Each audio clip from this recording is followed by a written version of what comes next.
ತಿಳ್ಕೊಂಡ್ವಿ. ಆ ಗರುಡ ಪುರಾಣದ ಅಧ್ಯಾಯ ವಿಶೇಷಗಳನ್ನು ನೋಡ್ತಾ ಬಂದಾಗ ಶಾಲಗ್ರಾಮ ಲಕ್ಷಣದ ಬಗ್ಗೆ ಚರ್ಚೆ ಮಾಡ್ತಾ ಅಲ್ಲಿಗೆ ನಿಂತಿತ್ತು. ಎಷ್ಟೋ ಜನರ ಮನೆಗಳಲ್ಲಿ ಶಾಲಗ್ರಾಮಾದಿಗಳು ಇವೆ, ಅವುಗಳ ಅರ್ಚನೆ ಮಾಡ್ತಾರೆ. ಅದರಿಂದಲೇ ಎಷ್ಟೋ ಜನಕ್ಕೆ ಸಂದೇಹಗಳು ಕೂಡ ಬರ್ತವೆ. ಮತ್ತು ವಿಧಿ ನಿಷೇಧಗಳ ಬಗ್ಗೆ ಬಹಳ ಹೆದರಿಕೆ ಎಲ್ಲ ಇರುತ್ತವೆ. ಆ ಆಚಾರಗಳನ್ನು ಹೇಗೆ ಪಾಲಿಸಬೇಕು, ಏನು ಮಾಡಬೇಕು ಅನ್ನುವಂಥದ್ದೆಲ್ಲ ಕೂಡ. ಶಾಲಗ್ರಾಮಕ್ಕೆ ತುಂಬ ಮಡಿ ಇರಬೇಕು ಅಂತೆಲ್ಲ ಹೇಳಿಬಿಟ್ಟು ಆ ಕಾರಣವಾಗಿ ಶಾಲಗ್ರಾಮದ ಪೂಜೆಯನ್ನೇ ಮಾಡೋದು ಬೇಡ ಅಂತ ಕಟ್ಟಿ ಅಟ್ಟದ ಮೇಲೆ ಯಾರೂ ಕಾಣದಂತೆ ಸೂರ್ಯನಿಗೂ ಅದು ಸಿಗಬಾರದು ದೃಷ್ಟಿ ಪಥಕ್ಕೆ, ಹಾಗೆ ಮಾಡಿ ಧೂಳು ಬೀಳೋ ತರಹ ಮಾಡ್ತಾರೆ. ಹಾಗಲ್ಲ, ನಾವು ಮಾಡೋದಕ್ಕೆ ಆಗುವಂಥ ಪರಿಸ್ಥಿತಿಯನ್ನು ತರೋದಕ್ಕಿಂತ ಹೇಗಾದರೂ ಒಂದು ರೀತಿ ಮಾಡುವುದು ಮೇಲು. ಯಾಕೆಂದರೆ ನಮ್ಮಲ್ಲಿ ಪ್ರತಿಯೊಂದು ಪ್ರಕಲ್ಪಕ್ಕೂ ಹೇಳಿದ್ದಾರೆ, ಒಳ್ಳೆಯದನ್ನು ಮಾಡದೇ ಇರೋದಕ್ಕಿಂತ ಹೇಗಾದರೂ ಒಂದು ರೀತಿ ಮಾಡುವುದು ಒಳ್ಳೆಯದು ಅಂತ. ಕೆಟ್ಟದ್ದನ್ನು ಮಾಡದೇ ಇರೋದನ್ನು ಯಾವ್ಯಾವ ರೀತಿಯಲ್ಲಾದರೂ ಪಾಲಿಸಬೇಕು ಅಂತ. ಒಳ್ಳೆಯದಾದರೆ ಹೇಗಾದರೂ ಮಾಡೋಣ, ಎಷ್ಟಾದರೂ ಮಾಡೋಣ, ಒಂದು ಸ್ವಲ್ಪವಾದರೂ ಮಾಡೋಣ ಅಂತ. ಹಾಗಾಗಿ ಮನೆಯಲ್ಲಿ ಗಂಡಸರಿಗೆ ಪೂಜೆ ಮಾಡೋಕ್ಕಾಗೋಲ್ಲ, ಮತ್ತೊಂದಾಗೋಲ್ಲ ಅಂದರೆ ಶಾಸ್ತ್ರದಲ್ಲಿ ಗಂಡಸರು ಪೂಜೆ ಮಾಡಬೇಕು ಅಂತ ಕೆಲವು ಕಡೆ ಬರೆದಿದೆ, ಇನ್ನು ಕೆಲವು ಕಡೆ ಏನನ್ನು ಹೇಳಿಲ್ಲ.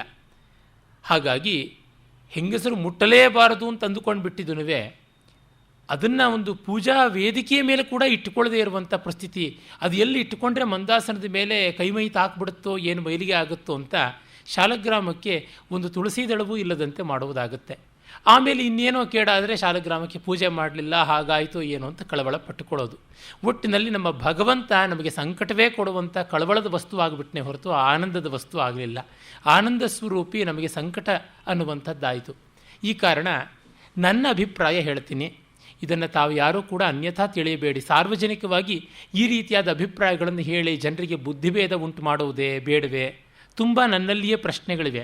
ಆದರೆ ನನ್ನದಾದಂಥ ಒಂದು ಸಮಾಧಾನ ಏನಂತಂದರೆ, ಪ್ರತಿಫಲಾಪೇಕ್ಷೆ ಇಲ್ಲದೆ ಚಿತ್ತಶುದ್ಧಿಗೆ ಅಂತ ಮಾಡುವಾಗ ನೀವು ಶಾಲಗ್ರಾಮಕ್ಕಾದರೂ ಕೈ ಹಾಕಿ, ಬಾಣಲಿಂಗಕ್ಕಾದರೂ ಕೈ ಹಾಕಿ, ಏನಾದರೂ ಮಾಡಿ ತೊಂದರೆ ಇಲ್ಲ.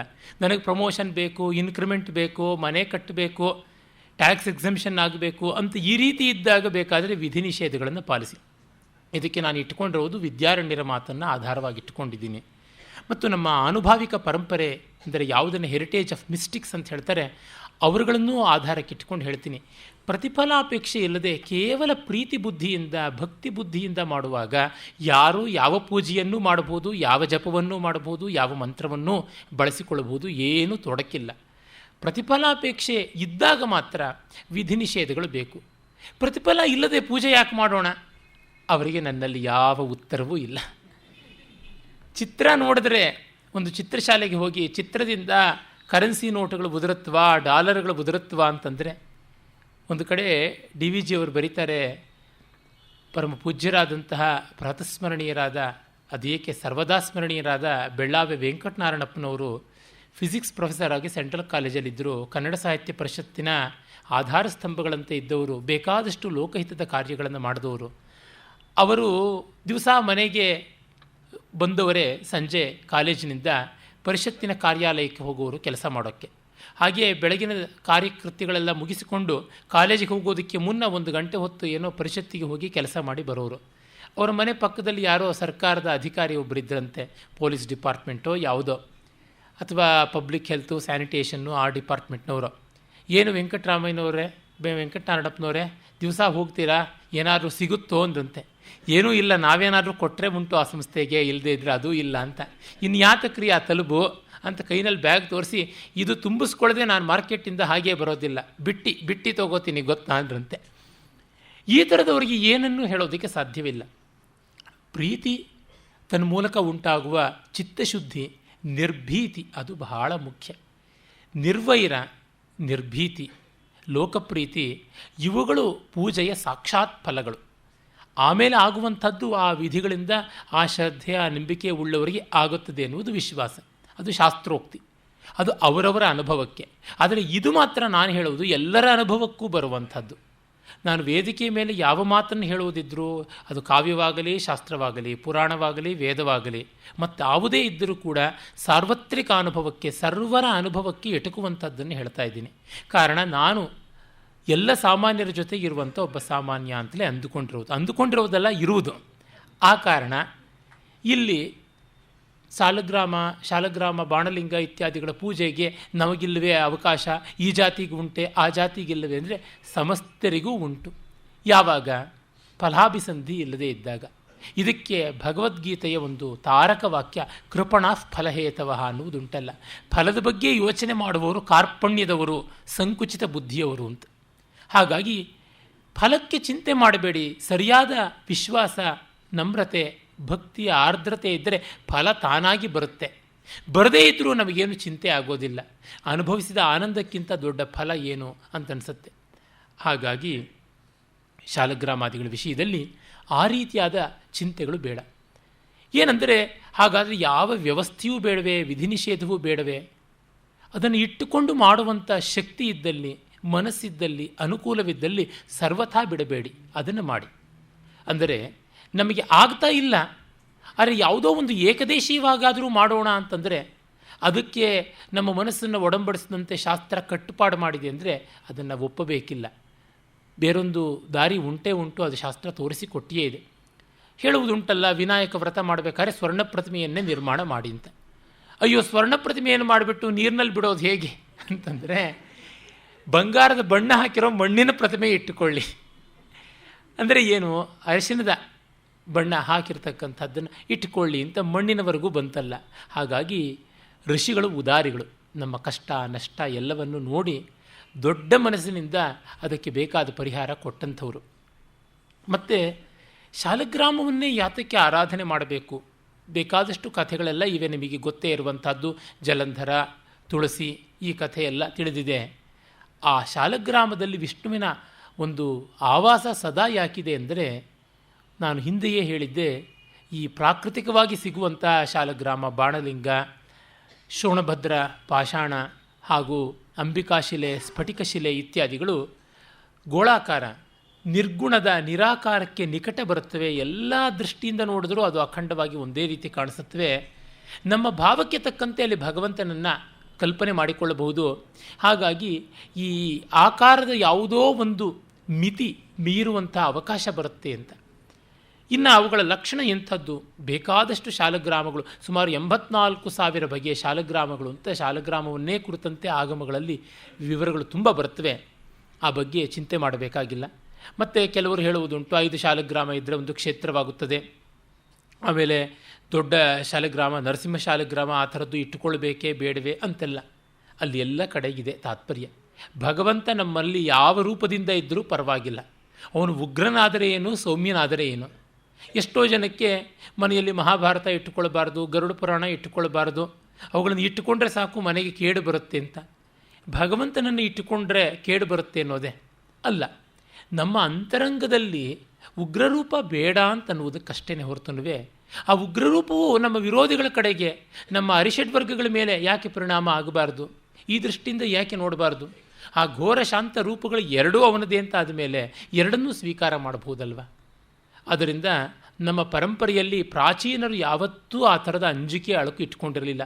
ಈ ಮಧ್ಯಕಾಲದಲ್ಲಿ ಬಂದವರೆಲ್ಲರೂ ತಮ್ಮ ಹೆದರಿಕೆ, ಬೆದರಿಕೆ, ಭಯಾನಕತೆ ಎಲ್ಲವನ್ನ ಪುರಾಣಾದಿಗಳಲ್ಲಿ ತುಂಬಿ ಗಿಡಿದು ಬಿಟ್ಟಿದ್ದಾರೆ.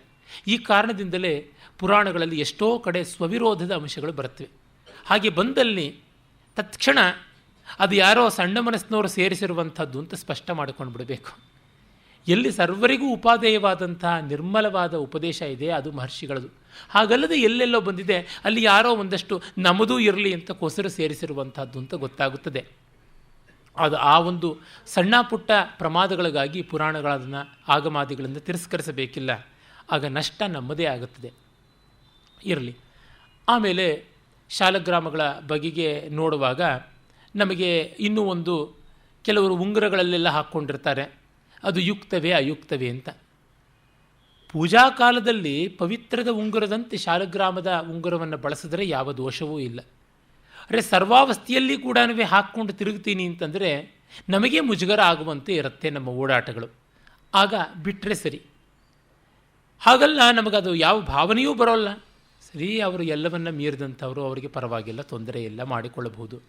ಈಗ ಇಷ್ಟಲಿಂಗವನ್ನು ವೀರಶೈವರು ಸರ್ವದಾ ಧಾರಣೆ ಮಾಡಿಕೊಳ್ಳೋದಿಲ್ವೇ? ಅದರಿಂದಾಗಿ ಅವರಿಗಾದಂಥ ತೊಡಕು ಯಾವುದು? ಅಂತರಂಗದಲ್ಲಿ ಶಿವನನ್ನು ಧರಿಸಿಕೊಳ್ಳಬೇಕು ಅನ್ನುವ ಭಾವದಿಂದ ಮಾಡಿರುವಂಥದ್ದು.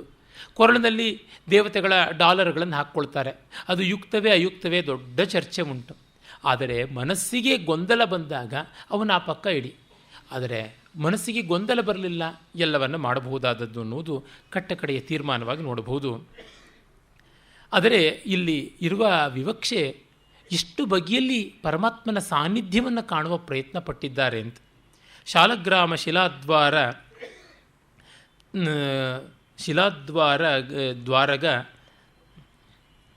ದ್ವಾರಗತ ಲಗ್ನ ದ್ವಿಚಕ್ರ ದೃಕ್ ಶುಕ್ಲಾಭೋ ವಾಸುದೇವಾಖ್ಯ ಸೋವ್ಯಾದ್ವ ಶ್ರೀಗದಾಧರ.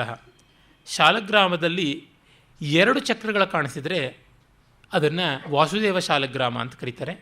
ಲಗ್ನ ದ್ವಿಚಕ್ರಕೋ ರಕ್ತಾಭ ಪೂರ್ವಭಾಗಂತು ಪದ್ಮಭೃತ್ ಸಂಕರ್ಷಣೋಥ ಪ್ರದ್ಯುಮ್ನ ಸೂಕ್ಷ್ಮಚಕ್ರಸ್ತು ಪೀತಕ.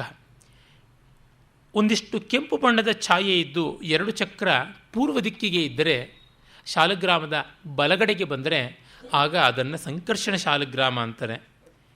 ಮತ್ತು 1 ಚಕ್ರ ಚಿಕ್ಕದಾಗಿದ್ದು ಒಂದು ಸ್ವಲ್ಪ ಹಳದಿಯ ಛಾಯೆ ಕಾಣಿಸಿದ್ರೆ ಅದನ್ನು ಪ್ರದ್ಯುಮ್ನ ಶಾಲಗ್ರಾಮ ಅಂತಾರೆ.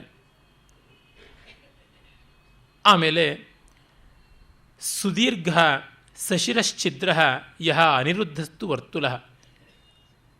ಉದ್ದಕ್ಕೆ ಇರುವಂಥ ಛಿದ್ರವನ್ನು ಉಳ್ಳ ಗೋಳಾಕಾರವಾದಂಥ ಶಾಲಗ್ರಾಮಕ್ಕೆ ಅನಿರುದ್ಧ ಶಾಲಗ್ರಾಮ ಅಂತಾರೆ. ಇವು ಪ್ರದ್ಯುಮ್ನ, ಅನಿರುದ್ಧ, ಸಂಕರ್ಷಣ, ವಾಸುದೇವ ಅಂತ ಚತುರ್ವ್ಯೂಹಾತ್ಮಕವಾದ ಶಾಲಗ್ರಾಮಗಳ ಲಕ್ಷಣ. ನೀಲೋದ್ವಾರಿ ತ್ರಿರೇಖಶ್ಚ ಅಥ ನಾರಾಯಣೋಸಿತ.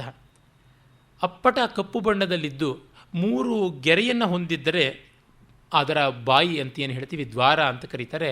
ಆಗ ಅದು ನಾರಾಯಣ ಶಾಲಗ್ರಾಮ ಅನಿಸ್ಕೊಳ್ಳುತ್ತೆ.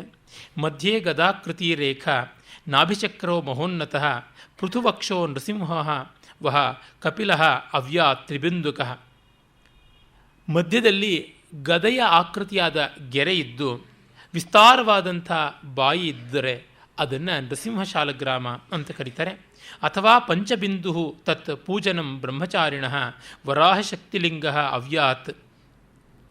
ಹಾಗಲ್ಲದೆ ಪಂಚಬಿಂದುಗಳು 5 ಬಿಂದುಗಳನ್ನು ಹೊಂದಿದ್ದು ಒಂದಿಷ್ಟು ಆ ಸೂಕರಾಕೃತಿಯ ಮುಖ ಅಂದರೆ ವರಾಹದ ಮುಖದ ಆಕೃತಿಯಲ್ಲಿದ್ದರೆ ಅದನ್ನು ವರಾಹ ಶಾಲಗ್ರಾಮ ಅಂತ ಕರೀತಾರೆ. ನೀಲ ತ್ರಿರೇಖ ಸ್ಥೂಲ ಅಥ ಕೂರ್ಮ. ಕಪ್ಪು ಬಣ್ಣದಲ್ಲಿದ್ದು ಮೇಲೆ 3 ಗೆರೆಗಳನ್ನು ಹೊಂದಿದ್ದು ಒಂದು ಸ್ವಲ್ಪ ಚಪ್ಪಟಿಯಾಗಿದ್ದರೆ, ಒಂದು ಕೆಳಭಾಗದಲ್ಲಿ ಚಪ್ಪಟಿಯಾಗಿದ್ದು ಮೇಲೆ ಉಬ್ಬಿಗಿದ್ದರೆ ಅದನ್ನು ಕೂರ್ಮ ಶಾಲಿಗ್ರಾಮ ಅಂತ ಕರೀತಾರೆ.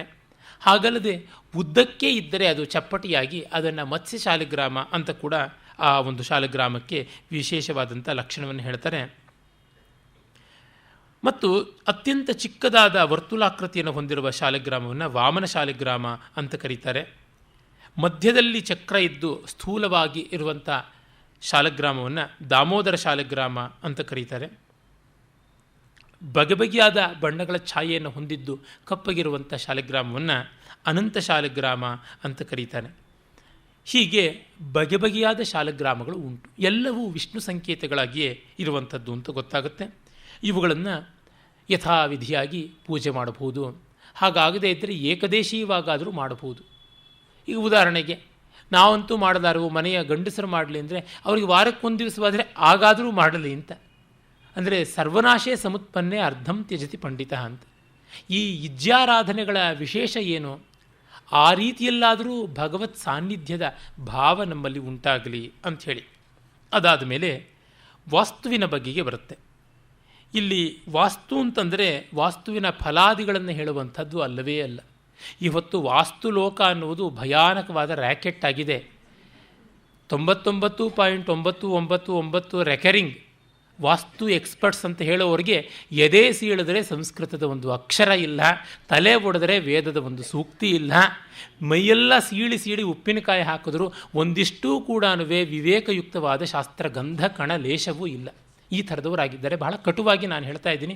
ಲೋಕವನ್ನು ಪ್ರತಾರಣ ಮಾಡ್ತಾ ಇದ್ದಾರೆ, ಲೋಕ ವಂಚನೆ ಮಾಡ್ತಾ ಇದ್ದಾರೆ, ಲೋಕ ಕ್ಷೋಭೆ ಮಾಡ್ತಾ ಇದ್ದಾರೆ, ಜೀವಹಿಂಸೆ ಮಾಡ್ತಾ ಇದ್ದಾರೆ, ಲೋಕೋಪಪ್ಲವ ಮಾಡ್ತಾ ಇದ್ದಾರೆ. They are exploiting the world to a greatest extent ಅಂತ ನನಗನ್ಸುತ್ತೆ. ಮನೆಯ ಮೇಲೆ ಕಪ್ಪು ಬಣ್ಣದ ಟ್ಯಾಂಕನ್ನು ಇಡಬೇಡಿ ಅಂತ ಒಬ್ಬ ವಾಸ್ತು ಮಹಾಪುರುಷರು ಹೇಳ್ತಾ ಇದ್ದರು. ಈ ರೀತಿಯಾಗಿ ಯಾವ ವಾಸ್ತುಶಾಸ್ತ್ರದಲ್ಲಿ ಹೇಳಿದೆಯಪ್ಪ? ಓವರ್ ಹೆಡ್ ಟ್ಯಾಂಕಿನ ವಿಷಯ ಯಾವ ವಾಸ್ತುಶಾಸ್ತ್ರದಲ್ಲೂ ಬಂದಿಲ್ಲ. ಇವರು ಸೃಷ್ಟಿ ಮಾಡಿದ್ರೆ ಮಾತ್ರ ಉಂಟು ಅಷ್ಟೇ. ಅದಕ್ಕೆ ಈಚೆಗೆ ನಾನು ಕಾಣ್ತಾ ಇದ್ದೀನಿ ಎಲ್ಲೆಲ್ಲೂ ನೀಲಿಯ ವಾಸ್ತು ಟ್ಯಾಂಕ್ಗಳು. ಪ್ರಾಯಶಃ ಆ ನೀಲಿ ಟ್ಯಾಂಕಿನ ಒಂದು ಇಂಟ್ರಡಕ್ಷನ್ಗೆ ಇವರಿಗೆ ಲಂಚ ಕೊಟ್ಟು ಏನಾದರೂ ಇದನ್ನು ಕೊಂಚ ಹೇಳಿಸಿದ್ರೋ ಏನೋ ಗೊತ್ತಿಲ್ಲ ಅಂತ ಅನಿಸುತ್ತೆ. ಅಂದರೆ ಫಲಲೋಭಿಗಳಾದಂಥ ಜನ ಏನನ್ನು ಮಾಡೋದಕ್ಕೂ ಹೇಸೋದಿಲ್ಲ, ಅಮೇಧ್ಯವನ್ನು ತಿಂದು ಬಿಡ್ತಾರೆ, ಬೇಕಾದರೆ ಸತ್ಫಲ ಬರುತ್ತೆ ಇಂಗಿತವಾದಂಥದ್ದು ಅಂತ. ಶುದ್ಧ ಅಯುಕ್ತವಾದಂಥದ್ದು ಆ ಥರದ್ದು ಏನೂ ಇಲ್ಲ. ಎಷ್ಟೋ ಬಾರಿ ನೋಡಿದಾಗ ನಮಗೆ ಗೊತ್ತಾಗುತ್ತೆ, ಈ ಒಂದು ಸೋಲಾರ್ ಹೀಟರ್ಸು ಇವೆಲ್ಲ ಬೇಕು ಅಂತಂದರೆ ಕಪ್ಪು ಬಣ್ಣದಲ್ಲಿ ಇಟ್ಕೊಳ್ಬೇಕಾಗತ್ತೆ. ನಮಗೆ ಗೊತ್ತು ಬ್ಲ್ಯಾಕ್ ಬಾಡಿ ರೇಡಿಯೇಷನ್ ಇತ್ಯಾದಿ ಆದಂಥ ಅನುಕೂಲ್ಯ ಎಂಥದ್ದು ಅಂತ ವಿಜ್ಞಾನದಲ್ಲಿ. ಹಾಗಾಗಿ ಅನುಭವ, ಯುಕ್ತಿ, ವಿಜ್ಞಾನ ಇವುಗಳಿಗೆ ವಿರುದ್ಧವಾಗಿ ಯಾವ ಶಾಸ್ತ್ರವೂ ಇರುವಂತೆ ಇಲ್ಲ. ಮತ್ತು ಅವುಗಳಿಗೆ ಕೊಡುವ ಪರಿಹಾರವೂ ಅಷ್ಟೇ ವಿಡಂಬನೆಗೆ ಆಸ್ಪದವಾದದ್ದು, ಅಪಹಾಸ್ಯಾಸ್ಪದವಾದಂಥದ್ದು ಪರಿಹಾರಗಳು. ಪ್ರಾಚೀನ ಶಾಸ್ತ್ರಗ್ರಂಥಗಳಲ್ಲಿ ನೋಡಿದರೆ ಇವರು ಹೇಳುವಂಥ ಪರಿಹಾರಗಳೂ ಇಲ್ಲ, ಇವರು ಹೇಳುವಂಥ ಪ್ರಮಾದಗಳೂ ಇಲ್ಲ. ಅದು ಸ್ಪಷ್ಟವಾಗಿ ಗೊತ್ತಾಗುತ್ತೆ. ಇದು ಪೂರ್ತಿಯಾಗಿ ಆಂಧ್ರದ, ಅದು ಹೇಳಬೇಕು ಅಂದರೆ ಕಮ್ಮ ಅನ್ನುವಂಥ ಒಂದು ವರ್ಗ, ಅವರಿಗೂ ಬ್ರಾಹ್ಮಣರಿಗೂ ಅನಾದಿ ಕಾಲದ ಸ್ಪರ್ಧೆ. ಇವರು ಅತಿ ಬ್ರಾಹ್ಮಣರಾಗೋದಕ್ಕೆ ಅಲ್ಲಿ ಕಮ್ಮ ಅನ್ನುವಂಥ ವರ್ಗದವರು ನಾವು ಸಚ್ಚಾಸ್ತ್ರಿಗಳು ಅಂತ ಹೇಳ್ಕೊಳ್ತಾರೆ, ಇವರು ದುಶ್ಶಾಸ್ತ್ರಿಗಳು ಅಂತ ಬ್ರಾಹ್ಮಣರು ಅಂತ. ಹಾಗಾಗಿ ಇವರು ಜ್ಯೋತಿಷ್ಕವನ್ನು ಇಟ್ಟುಕೊಂಡು ಲೋಕಪ್ರತಾರಣ ಮಾಡಿದ್ರೆ ನಾವು ವಾಸ್ತುವನ್ನು ಇಟ್ಟುಕೊಂಡು ಮಾಡೋಣ ಅಂತ ಬಂದದ್ದು. NT ರಾಮರಾಯರ ಕಾಲದಿಂದ ಈಚೆಗೆ ಕರ್ನಾಟಕಕ್ಕೆ ಆ ಶನಿಯ ಪ್ರವೇಶ ಆಯಿತು, ಇನ್ನೇನೂ ಅಲ್ಲ ಅಂತ ನನಗನ್ಸುತ್ತೆ. ಅದು ಉತ್ತರ ದಿಕ್ಕಿನಲ್ಲಿ ಆ ಒಂದು ಗಾಡ್ರೇಜ್ ಬೀರೂನಲ್ಲಿ ಆ ಉತ್ತರದ ಕಾರ್ನರ್ಗೇನೆ ದುಡ್ಡನ್ನು ಇಟ್ಟುಬಿಟ್ರೆ ಅದು ತಾನಾಗೇ ಮರಿ ಹಾಕುತ್ತಂತೆ. ಹಾಗಿದ್ದರೆ ದಿವಾಳಿ ಆಗೋ ಬ್ಯಾಂಕ್ಗಳೆಲ್ಲ ಯಾತಕ್ಕೆ ಉತ್ತರ ದಿಕ್ಕಿಗೆ ಲಾಕರ್ನ ಇಡಬಾರದು? ಶುದ್ಧ ಕ್ಷುದ್ರವಾದಂಥದ್ದು, ಅವಿವೇಕದಿಂದ ಕೂಡಿರುವಂಥದ್ದು. ಆರ್ಕಿಟೆಕ್ಟ್ಸು, ಕಾಂಟ್ರಾಕ್ಟರ್ಸು, ವಾಸ್ತು ಎಕ್ಸ್ಪರ್ಟ್ಸು 3 ಜನ ಸೇರಿ ಮಾಡ್ತಾ ಇರ್ತಕ್ಕಂಥ ಲೋಕಹಿಂಸೆ. ನಾನು ಸರ್ವದಾ ಸಿದ್ಧ ಇದ್ದೀನಿ, ಯಾವ ದೊಡ್ಡ ವಾಸ್ತು ಎಕ್ಸ್ಪರ್ಟು ಬರಲಿ, ಯಾವ ವೇದಿಕೆಯಲ್ಲೂ ವಾಕ್ಯಾರ್ಥ ಮಾಡ್ತೀನಿ. ನಾನು ಅವನು ಕೊಡುವ ಎಲ್ಲ ಶಾಸ್ತ್ರಾಧಾರಗಳಿಗೂ ಪ್ರತ್ಯಾಖ್ಯಾನ ಮಾಡ್ತೀನಿ. ಖಂಡಿತ ನಾನು ಬಹಳ ಆತ್ಮವಿಶ್ವಾಸದಿಂದ ಹೇಳ್ತೀನಿ. ಇದು ತುಂಬ ಎಷ್ಟೋ ಜನರ ಮನೆಯನ್ನು ಒಡೆದಿದೆ, ಮನಸ್ಸನ್ನು ಒಡೆದಿದೆ. ತುಂಬ ಜನ ನೊಂದುಕೊಂಡು ಒದ್ದಾಡಿಕೊಂಡು ನನಗೆ ಎಷ್ಟೋ ಬಾರಿ ಹೇಳಿದ್ದಾರೆ ಅವರ ಹಿಂಸೆ ಕಷ್ಟಗಳನ್ನು ಕಂಡು. ನನಗೇ ಬೇಸರವಾಗಿದೆ. ಆ ಕಾರಣ ಹೇಳ್ತಾ ಇದ್ದೀನಿ, ವಾಸ್ತು ಅನ್ನುವಂಥದ್ದು ವಸ್ತು ಅಸ್ತಿತ್ವಕ್ಕೆ ಇರುವಂಥ ವಿಷಯಗಳಿಗೆ ಸಂಬಂಧಪಟ್ಟಂಥದ್ದು, ಇನ್ಯಾವುದೂ ಅಲ್ಲ. ಆ ವಸ್ತು ಅನ್ನೋದು ವಸ ಅನ್ನುವ ಧಾತುವಿನಿಂದ ಬಂದದ್ದು. ನಾವು ಎಲ್ಲಿ ನೆಲೆಯಾಗ್ತೀವಿ, ಯಾವುದು ನಮಗೆ ಅನುಕೂಲಕಾರಿಯಾದದ್ದು, ಆ ರೀತಿಯಾಗಿ ಅದಕ್ಕಾಗಿ 2 ಬಗೆಯಲ್ಲಿ ಮಾಡಿದ್ದಾರೆ. ಒಂದು ಸ್ಥಿರವಾಸ್ತು, ಮತ್ತೊಂದು ಚರವಾಸ್ತು ಅಂತ. ಸ್ಥಿರವಾಸ್ತು ಅಂತಂದರೆ ನಮ್ಮ ಮನೆ, ಮಂದಿರ, ಸಾರ್ವಜನಿಕವಾದಂಥ ಭವನಗಳು ಇವೆಲ್ಲ ಸ್ಥಿರವಾಸ್ತು ಅಂತಾದರೆ, ಚರವಾಸ್ತುವಿನಲ್ಲಿ ನಮ್ಮ ಫರ್ನಿಚರ್, ಪೀಠೋಪಕರಣಗಳು ಮತ್ತು ವಾಹನಗಳು ಇವುಗಳನ್ನು ವಿಭಾಗ ಮಾಡಿದ್ದಾರೆ. ಇಲ್ಲಿ ಎಲ್ಲಿಯೂ ಕೂಡ ಮಾನಸಾರದಲ್ಲಿ ಇರಬಹುದು ಅಥವಾ ಮಯಮತದಲ್ಲಿ ಇರಬಹುದು. ಆಯಾ ಕಾಲದ ಆಯಾ ದೇಶದ ಅನುಕೂಲತೆಗೆ ತಕ್ಕಂತೆ ಬಂದಿದೆಯೇ ಹೊರತುನುವೆ ಘೋರ ಪ್ರಾಮಾದಿಕವಾದ ವಿಷಯಗಳು ಹೇಳಿಲ್ಲ. ಮೊದಲಿಗೆ ನಗರ ನಿರ್ಮಾಣವನ್ನು ಅವರು ಹೇಳ್ತಾರೆ. ಹಾಗೆ ಹೇಳುವಾಗ ಒಂದು ವ್ಯವಸ್ಥೆ ಮಾಡ್ತಾರೆ. ಈ ಹೊತ್ತಿನ ನಗರ ನಿರ್ಮಾಣಗಳ ರೀತಿಗೂ ಆ ಕಾಲಕ್ಕೂ ತುಂಬ ವ್ಯತ್ಯಾಸವಾಗಿದೆ. ಅದರಿಂದ ನಗರವೇ ಸರಿಯಾಗಿಲ್ಲದೆ ಇದ್ದ ಮೇಲೆ ಪುರವೇ ಸರಿಯಾಗಿಲ್ಲ ಅಂದರೆ ಅಂತಃಪುರ ಸರಿಯಾಗಿರೋದು ಹೇಗೆ? ಹಾಗಾಗಿ ವಾಸ್ತುವಿನಲ್ಲಿ ಅವರು ಹೇಳುವಂಥದ್ದು ಎಲ್ಲ ಕೂಡ ನಷ್ಟವಾಗಿ ಹೋಗುತ್ತವೆ. ಈಗಿನ ಅಪಾರ್ಟ್ಮೆಂಟ್ಗಳಲ್ಲಿ ಮತ್ತೊಂದರೊಳಗೆ ಹೇಗೆ ಸಾಧ್ಯವಾಗುತ್ತದೆ? ಮತ್ತು ಪೂರ್ವ ದಿಕ್ಕಿಗೆ ಬಾಗಿಲಿಟ್ಕೊಳ್ಬೇಕು ಅಂತ. ಹಾಗಿದ್ದರೆ ರಸ್ತೆಯಲ್ಲಿ 4 ದಿಕ್ಕಿಗೂ ಕೂಡ ರಸ್ತೆಗಳು ಹೋಗುವಾಗ ಒಂದಲ್ಲ ಒಂದು ಸೈಟು ದಕ್ಷಿಣ ದಿಕ್ಕಿಗೆ ಇರಬೇಕಾಗತ್ತೆ. ಅವರು ಮತ್ತೆ ಯಾವ ದಿಕ್ಕಿಗೆ ಇಟ್ಕೊಳ್ಬೇಕಾಗುತ್ತೆ ಬಾಗಿಲನ್ನು? ಬೆಂಗಳೂರಿನಂಥ ಏರು ತಗ್ಗು ಇರತಕ್ಕಂಥ ಒಂದು ನೆಲದಲ್ಲಿ ಎಲ್ಲ ಸೈಟ್ಗಳನ್ನು ಸಮತಟ್ಟಾಗಿ ಮಾಡಿಕೊಳ್ಳೋದು ಅನುಕೂಲಕಾರಿಯೂ ಅಲ್ಲ, ಅಪೇಕ್ಷಣೀಯವೂ ಅಲ್ಲ. ಆ ಸ್ಥಳ ಹೇಗಿದೆಯೋ ಅದಕ್ಕೆ ಹೊಂದಿಕೊಳ್ಳುವಂತೆ ನಿರ್ಮಾಣ ಮಾಡಿಕೊಳ್ಳುವುದು ಬಹಳ ಉತ್ತಮವಾದದ್ದು ಅಂತ ಅನಿಸುತ್ತೆ. ಆ ಕಾರಣ ಇಲ್ಲಿ ಎಲ್ಲ ಅವಿವೇಕವನ್ನು ಮಾಡ್ತಾ ಇದ್ದಾರೆ. ತಿರುಪತಿ ದೇವಸ್ಥಾನದ ವಾಸ್ತುವೇ ಸರಿಯಾಗಿಲ್ಲ ಇವರು ಹೇಳುವ ಪ್ರಕಾರವಾಗಿ ನೋಡಿದ್ರೆ. ಅವನಿಗಿಂತ ದೊಡ್ಡ ದುಡ್ಡಿನ ದೊಡ್ಡಪ್ಪ ಯಾರೂ ಇಲ್ಲ. ಹಿಮಾಲಯದ ವಾಸ್ತು ಸರಿಯಾಗಿಲ್ಲ, ತೋರಿಸಬಲ್ಲೆ. ಹಾಗಾಗಿ ಶಿವನ ವಾಸ್ತುವು ಸರಿಯಾಗಿಲ್ಲ. ಶಿವನಿಗಿಂತ ದೊಡ್ಡ ಐಶ್ವರ್ಯಾಧಿಪತಿ ಯಾರು ಬೇಕು? ಏಕೈಶ್ವರ್ಯೇ ಸ್ಥಿತ ಅಲ್ಲವೇ? ಅದರಿಂದ ವಾಸ್ತುವಿನ ಅವಿವೇಕಗಳು ಅಷ್ಟಿಷ್ಟಲ್ಲ. ಇಲ್ಲಿ ಶಾಸ್ತ್ರದ ಪುರಾಣಗಳಲ್ಲಿ ಈ ವಾಸ್ತು ಫಲಗಳ ಬಗ್ಗೆ ಏನನ್ನೂ ಹೇಳಿಲ್ಲ. ಯಾವ್ಯಾವ ದಿಕ್ಕಿಗೆ ಯಾವ್ಯಾವ ದೇವತೆ ಅಧಿಪತಿ ಅಂತ ಹೇಳ್ತೀವಿ. ನಮ್ಮ ಪುರಾಣಗಳಲ್ಲಿ ನೋಡಿ, ಆಗಮಾದಿಗಳಲ್ಲಿ ಒಂದು ದಿಕ್ಕಿಗೆ ರಾಕ್ಷಸನೂ ಅಧಿಪತಿಯಾಗಿದ್ದಾನೆ, ನೈಋತ್ಯಕ್ಕೆ. ಅದು ಏನೂ ಅಪಘಾತಕಾರಕವಾದದ್ದು ಏನೂ ಅಲ್ಲ. ಪ್ರತಿಯೊಂದು ದಿಕ್ಕನ್ನು ಪ್ರಯೋಜನಾತ್ಮಕವಾಗಿ ಬಳಸಿಕೊಳ್ಳೋದಕ್ಕಿರ್ತಕ್ಕಂಥದ್ದು. ಮತ್ತು ಒಂದೊಂದು ಋತುವಿನಲ್ಲಿ ಒಂದೊಂದು ಕಡೆಗೆ ಗಾಳಿ, ಬೆಳಕು, ಮಳೆ ಇವುಗಳು ವರ್ತನಶೀಲವಾಗಿರುತ್ತವೆ. ಅದಕ್ಕೆ ತಕ್ಕಂತೆ ಮಾಡಿಕೊಳ್ಳಬೇಕು. ಕರಾವಳಿಗೆ ಸಲ್ಲುವಂಥ ವಾಸ್ತು ಬಯಲುಸೀಮೆಗೆ ಸಲ್ಲುವಂಥದ್ದಲ್ಲ, ಬಯಲುಸೀಮೆಗೆ ಸಲ್ಲುವಂಥ ವಾಸ್ತು ಮರುಭೂಮಿಗೆ ಸಲ್ಲುವಂಥದ್ದಲ್ಲ. ಹೀಗೆ ಲೋಕ ವಿವೇಕದಿಂದ ಆಗುವಂಥದ್ದು ಏಕಮೂಲಿಕ ಪ್ರಯೋಗವಲ್ಲ. ಅದರಿಂದಲೇ ಲೋಕಾನ್ ದೃಷ್ಟವ ವ್ಯವಹಾರನ್ ದೃಷ್ಟವ ಅನ್ನುವ ಮಾತನ್ನು ಪ್ರತಿಶಾಸ್ತ್ರಗಳಲ್ಲಿ ಕೂಡ, ಲೌಕಿಕ ಶಾಸ್ತ್ರಗಳಲ್ಲಿ ನಾವು ಕಾಣುವಂಥದ್ದಾಗಿದೆ. ಇರಲಿ, ಈ ಸ್ಥಿರ ಮತ್ತು ಚರವಾಸ್ತುಗಳ ಬಗ್ಗೆ ಹೇಳ್ತಿದ್ನಲ್ಲ, ಅಲ್ಲಿ ಸ್ಥಿರವಾಸ್ತುವಿನಲ್ಲಿ ಮನುಷ್ಯಾಲಯ, ದೇವತಾಲಯ, ರಾಜಾಲಯ ಅಂತ ಅದು ಮತ್ತೆ ವಿಭಾಗ ಮಾಡಿದ್ದಾರೆ. ಆಮೇಲೆ ಅವರವರ ವೃತ್ತಿ ವರ್ಣಗಳಿಗೆ ಅನುಸಾರವಾಗಿ ಬೇರೆ ಬೇರೆ ರೀತಿಯ ಭವನಗಳು ಮಾಡಿದ್ದಾರೆ. ಏಕಶಾಲ, ದ್ವಿಶಾಲ, ತ್ರಿಶಾಲ, ಚತುಶಾಲ ಅಂತೆಲ್ಲ ಪ್ರವಿಭಾಗ ಮಾಡಿದ್ದಾರೆ. ಶಾಲಾ ಅಂತಂದರೆ ಒಂದು ಸೆಕ್ಷನ್ ಅಂತ ಕರೀಬಹುದು, ಒಂದು ಕ್ವಾಡ್ರ್ಯಾಂಗಲ್ ತರಹ ಏನಿರುತ್ತೆ ಆ ರೀತಿಯಾದನ್ನು ಹೇಳ್ಬೋದು. ಅಂದರೆ ಒಂದು ಸೆಕ್ಟ್ ಅಂತ ಕರೀಬಹುದು. ಉದ್ದಕ್ಕೆ ಈ ಒಂದು ಆಡಿಟೋರಿಯಂ ತರಹ ಮಾಡಿದ್ರೆ ಅದು ಏಕಶಾಲ. ಅದು ಇನ್ನೊಂದು ಕಡೆಗೆ 90 ಡಿಗ್ರೀಸ್ಗೆ ಎಕ್ಸ್ಟೆಂಡ್ ಆಗಿ ಬಂದರೆ ಅದು ದ್ವಿಶಾಲ. ಮತ್ತು ಅಲ್ಲಿಂದ 90 ಡಿಗ್ರೀಸ್ಗೆ ಯು ಶೇಪ್ನಲ್ಲಿ ಬಂದರೆ ಅದು ತ್ರಿಶಾಲ ಅಂತ. ಮತ್ತು ಎಲ್ಲ ಕಡೆಯಿಂದಲೂ ಬಂದು ವೆಲ್ ಅಂತ ಹೇಳ್ತೀವಲ್ಲ ಮಧ್ಯೆ, ಆ ರೀತಿಯಾಗಿ ತೊಟ್ಟಿ ಮನೆಗಳ ಥರ ಬಂದರೆ ಅದು ಚತುಶಾಲ ಅಂತ ಹೇಳಿಬಿಟ್ಟು. ಚತುಶಾಲ ಯುಕ್ತವಾದದ್ದು ಎಲ್ಲಕ್ಕಿಂತ ಅಂತ. ಕಾರಣ ಒಳಗೂ ಬೆಳಕಿರುತ್ತೆ, ಹೊರಗೂ ಇರ್ತದೆ. It will be closed quarters ಅಂತ ಹೇಳ್ಬಿಟ್ಟು. ಹಾಗಾದರೆ ಕೆಲವರ ಉದ್ಯೋಗಕ್ಕೆ, ಈಗ ಉದಾಹರಣೆಗೆ ಕೃಷಿ ಇತ್ಯಾದಿಗಳನ್ನು ಮಾಡುವವರಿಗೆ ತ್ರಿಶಾಲ ಅಥವಾ ದ್ವಿಶಾಲ ಅನುಕೂಲಕಾರಿಯಾಗಿರುತ್ತೆ. ಒಂದು ಬಂಡಿ ಬರಬೇಕು, ಒಳಗಡೆಗೆ ಪ್ರಾಣಿಗಳನ್ನು ಕರ್ತಂದುಕೊಳ್ಬೇಕು, ಧಾನ್ಯಾದಿಗಳನ್ನು ಇಟ್ಟುಕೊಳ್ಳಬೇಕು ಅಂದರೆ ಹೀಗೆ ಅವರವರ ವ್ಯಾವಹಾರಿಕವಾದ ಅನುಕೂಲತೆಗೆ ತಕ್ಕಂತೆ ಬೇಕಾದ ರೀತಿಯಲ್ಲಿ ಮಾಡಿಕೊಳ್ಳಬಹುದು ಅಂತ ಬಂದಿದೆ. ಆಮೇಲೆ ಆ ಒಂದು ವಿಭಾಗದಲ್ಲಿ ಎಲ್ಲ ವಾಸ್ತುಶಾಸ್ತ್ರಕಾರರು ಸಾಮಾನ್ಯವಾಗಿ ನೋಡಿದಂತೆ ನಮಗೆ ಗಮನಕ್ಕೆ ಬರುವುದೇನೆಂದರೆ, ಮನೆಯ ಮುಂದೆ ವ್ಯವಹಾರದ ಸ್ಥಾನಗಳಿರಬೇಕು, ಮಧ್ಯದಲ್ಲಿ ವಿಶ್ರಾಂತಿ ಸ್ಥಾನ ಇರಬೇಕು, ಅದಕ್ಕೆ ಹಿಂದೆ ಭೋಜನ ಸ್ನಾನಾದಿಗಳಿಗೆ ವ್ಯವಸ್ಥೆ ಇರಬೇಕು ಅಂತ. ಹಿಂದೆ ಎಲ್ಲ ಹಳ್ಳಿಯ ಮನೆಗಳು ಹಾಗೆ ಇದ್ದದ್ದು. ಈಗ ಉತ್ತರ ಕನ್ನಡ ಆ ಕಡೆಯೆಲ್ಲ ಹೋದರೆ, ಅಷ್ಟೇಕೆ ಮತ್ತೂರು, ಹೊಸಳ್ಳಿ ಆ ಕಡೆ ಹೋದರೂ ಕೂಡ ಗೊತ್ತಾಗುತ್ತೆ, ಅಲ್ಲಿ ಮನೆಗಳೆಲ್ಲ ಸಾಮಾನ್ಯ ಹೀಗೇನೆ ಇರ್ತವೆ. ಏಕಶಾಲ ಅಂತ ಹೇಳ್ತೀವಲ್ಲ ಆ ರೀತಿಯಾದ ಮನೆಗಳು, ಉದ್ದಕ್ಕೆ ಹೆಂಚಿನ ಮನೆಗಳಿರ್ತವೆ. ಒಂದು ಆಯಾಕಾರವಾಗಿ, ಅಂದರೆ ಯಾವುದನ್ನು ರೆಕ್ಟ್ಯಾಂಗಲ್, ದೀರ್ಘಚತರಸ್ರ ಅಂತ ಕರೀತಾರೆ ಆ ತರಹ.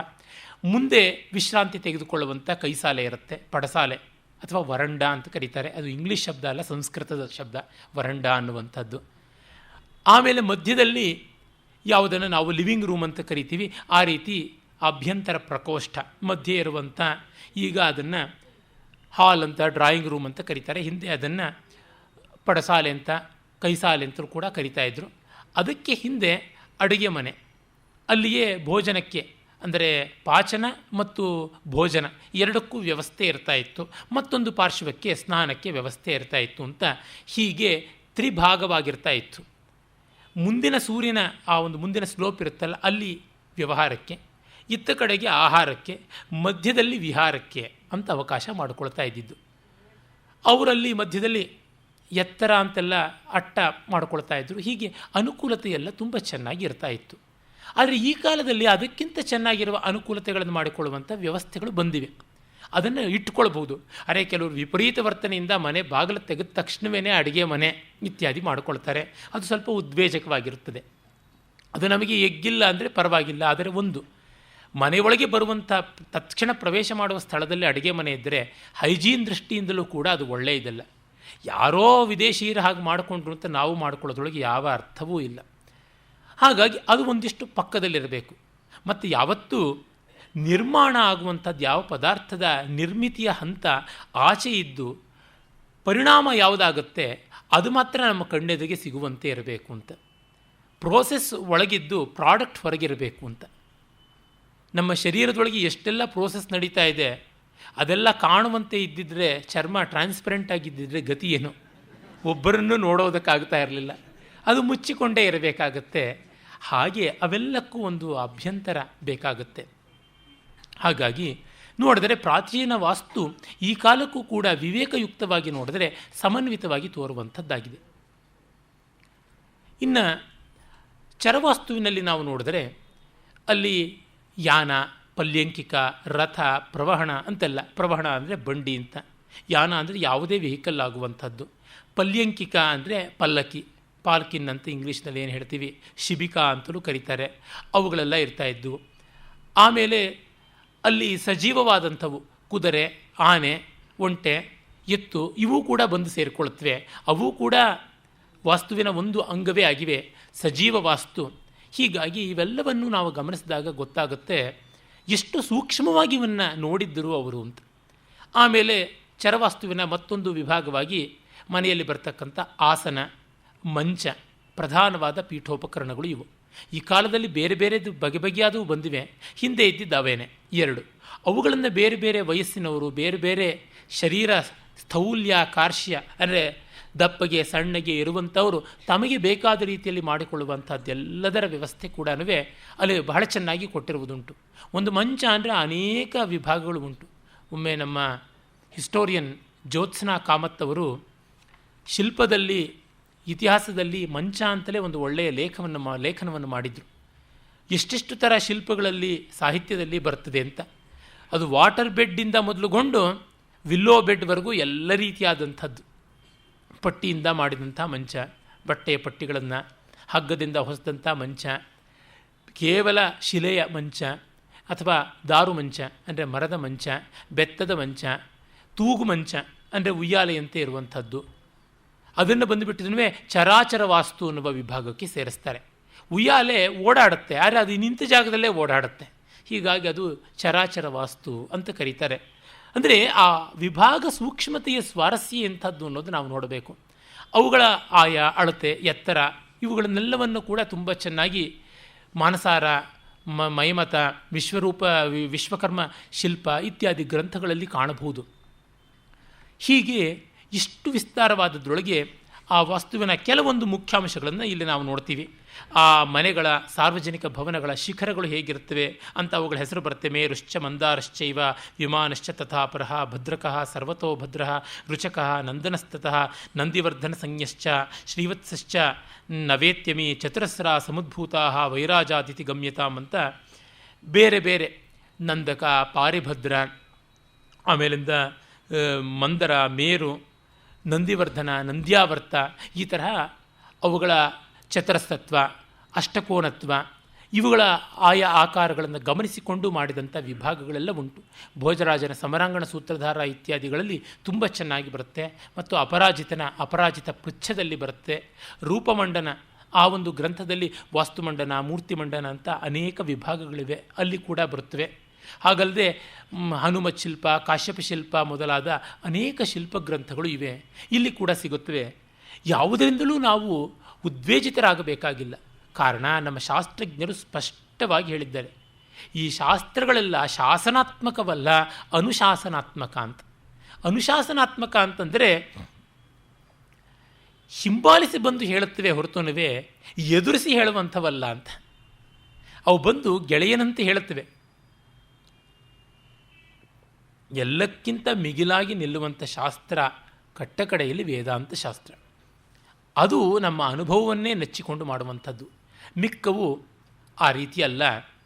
ನಮ್ಮ ಪ್ರತ್ಯಕ್ಷಾದಿ ಪ್ರಮಾಣಗಳು ಯಾವುದಿವೆ ಅವುಗಳನ್ನು ಅವಲಂಬಿಸಿ ಮಾಡುವಂಥವು. ಹಾಗಾಗಿ ಎಲ್ಲ ಶಾಸ್ತ್ರಗಳು ಹೇತುವಿದ್ಯಾ ಫಲಗಳಾದರೆ ವೇದಾಂತ ಅನುಭವ ವಿದ್ಯಾ ಫಲವಾದಂಥದ್ದು ಇರಲಿ. ಆ ಕಾರಣದಿಂದ ಈ ಶಾಸ್ತ್ರಗಳೆಲ್ಲವೂ ಕೂಡ ಛಂದತಃ ಎದೃಚ್ಛಯ ಅನ್ನುವಂಥ ಒಂದು ಕ್ಲಾಸನ್ನು ಸೇರಿಸುತ್ತವೆ. ಇಷ್ಟದಂತೆ ನೀವು ಒಪ್ಪಿದಂತೆ ಮಾಡಿ ಅಂತ. ಮೂರ್ತಿ ವಿಗ್ರಹ, ಮೂರ್ತಿ ಶಿಲ್ಪ ಇತ್ಯಾದಿಗಳಲ್ಲಿ ಕೂಡ ಅಷ್ಟೇ. ಉದಾಹರಣೆಗೆ ತಿರುಪತಿಯ ವೆಂಕಟೇಶ್ವರನ ಮೂರ್ತಿಯನ್ನೇ ನೋಡಿದ್ರೆ ಆ ವೆಂಕಟೇಶ್ವರ ಮೂರ್ತಿ ಶಿಲ್ಪದ ರಚನಾ ರೀತಿ ಇದೆಯಲ್ಲ, ಅದು ಯಾವುದೇ ಒಂದು ಪ್ರಾಚೀನ ಶಿಲ್ಪಗ್ರಂಥಗಳ ಮೂರ್ತಿ ಪರಿಮಾಣವನ್ನು ಅವಲಂಬಿಸಿ ಆದದ್ದೇ ಅಲ್ಲ. ಆದರೆ ಆ ಮೂರ್ತಿಗಾದಂತಹ ನಷ್ಟ ಏನು, ಅದರಿಂದ ಆದ ಅಮಂಗಳ ಏನು? ಇವತ್ತು ನಾವು ಎಷ್ಟೆಷ್ಟೋ ಕ್ಷೇತ್ರಗಳಲ್ಲಿ ಒಳ್ಳೊಳ್ಳೆ ಪುಣ್ಯಕ್ಷೇತ್ರಗಳು ಅಂತ ನಾವು ಗಮನಿಸ್ಕೊಳ್ತೀವಲ್ಲ, ಆ ಮೂರ್ತಿಗಳೆಲ್ಲವೂ ಕೂಡ ಈ ಅಷ್ಟತಾಲಮಾನ ಇರಲಿ, ಉತ್ತಮ ತಾಲಮಾನ, ಮಧ್ಯಮ ತಾಲಮಾನ ಇದಕ್ಕೆ ಬರುವಂಥದ್ದೇ ಆಗಿಲ್ಲ. ಆದರೆ ಅವುಗಳಿಗೆ ಭಕ್ತರಿಗೂ ಏನು ಕಡಿಮೆ ಇಲ್ಲ, ಅಲ್ಲಿ ವರಮಾನಕ್ಕೂ ಏನು ಕಡಿಮೆ ಇಲ್ಲ. ಹಾಗಾಗಿ ಮಹಿಮೆ ಮನಸೋ ತಡೆಯೋ ಮಂಕುತಿಮ್ಮ ಅಂತ. ಎಷ್ಟೋ ದೇವಸ್ಥಾನಗಳು, ಪ್ರಾಚೀನ ದೇವಸ್ಥಾನಗಳು ಆ ರೀತಿಯಾದಂಥ ವಾಸ್ತು ವ್ಯವಹಾರವನ್ನು ಒಳಗೊಂಡಂಥವೇ ಆಗಿಲ್ಲ. ಭಗವಂತನಿಗೆ ಇಲ್ಲದ ಒಂದು ಒದ್ದಾಟ ನಾವು ಮಾಡಿಕೊಳ್ಳುವಂಥದ್ದರೊಳಗೆ ವಿವೇಕ ಏನು ಕಾಣುವಂಥದ್ದಲ್ಲ. ಹಾಗಾಗಿ ಇಲ್ಲಿ ಎಲ್ಲ ಬರುವಂಥದ್ದು ಲೋಕದ ಅನುಕೂಲಕ್ಕಾಗಿ ಮಾಡಿಕೊಂಡಂಥದ್ದು ಅಂತ ಗೊತ್ತಾಗುತ್ತೆ. ನಾಟ್ಯಶಾಸ್ತ್ರದಲ್ಲಿ ಅದೇ ಕಾಣ್ತೀವಿ, ಸಂಗೀತ ಶಾಸ್ತ್ರದಲ್ಲಿ ಅದೇ ಕಾಣಿಸ್ತೀವಿ, ಪ್ರತಿಯೊಂದು ಶಾಸ್ತ್ರದಲ್ಲಿಯೂ ಅದೇ. ನಾಟ್ಯಶಾಸ್ತ್ರಾದಿಗಳು ವಾಸ್ತುಶಾಸ್ತ್ರದ ಸೋದರ ಶಾಸ್ತ್ರಗಳಾಗಿರುವು. ಅಲ್ಲಿ ಕೂಡ ಗೊತ್ತಾಗುತ್ತೆ. ಇದು ಕಾಮಶಾಸ್ತ್ರದಿಂದ ಮೊದಲುಗೊಂಡು ಧರ್ಮಶಾಸ್ತ್ರದವರೆಗೆ ಕಾಣುತ್ತೆ. ಆಪಸ್ತಂಭ, ಆಶ್ವಲಾಯನ ಇತ್ಯಾದಿ ಸೂತ್ರಕಾರರು ಹೇಳ್ತಾರೆ, ಅಲ್ಲೆಲ್ಲ ಅತ್ರ ಗ್ರಾಮವೃದ್ಧ ಪ್ರಷ್ಟವ್ಯ, ಇಲ್ಲಿ ಹಳ್ಳಿ ಮುದುಕಿರು ಏನು ಹೇಳ್ತಾರೋ ಹಾಗೆ ನೋಡಿಕೊಂಡು ಮಾಡಿ ಅನ್ನುವಂಥದ್ದೆಲ್ಲ ಬರುತ್ತೆ. ವಿಕಲ್ಪ ಅನ್ನುವುದು ಯಥೇಷ್ಟವಾಗಿ ಕಂಡುಬರುವಂಥದ್ದು.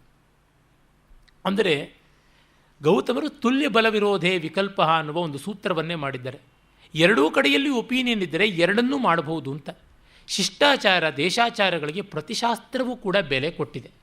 ಆ ಕಾರಣ ಅಂಧಾಂಧವಾಗಿ ಯಾವ್ಯಾವುದನ್ನೋ ಅನ್ವಯ ಮಾಡಿಕೊಂಡು ಅದನ್ನು ಅವರು ಮಾತ್ರ ಸರಿಯಾಗಿ ಮಾಡಿರೋದಿಲ್ಲ. ಅದು ಉಂಟಲ್ಲ. ಲೋಕವನ್ನು ಪ್ರತಾರಣ ಮಾಡುವುದಕ್ಕೆ ಎಲ್ಲ ಮಾಡ್ತಾರೆ, ತಾವು ಮಾತ್ರ ಆ ರೀತಿ ಮಾಡಿಯೇ ಇರೋದಿಲ್ಲ.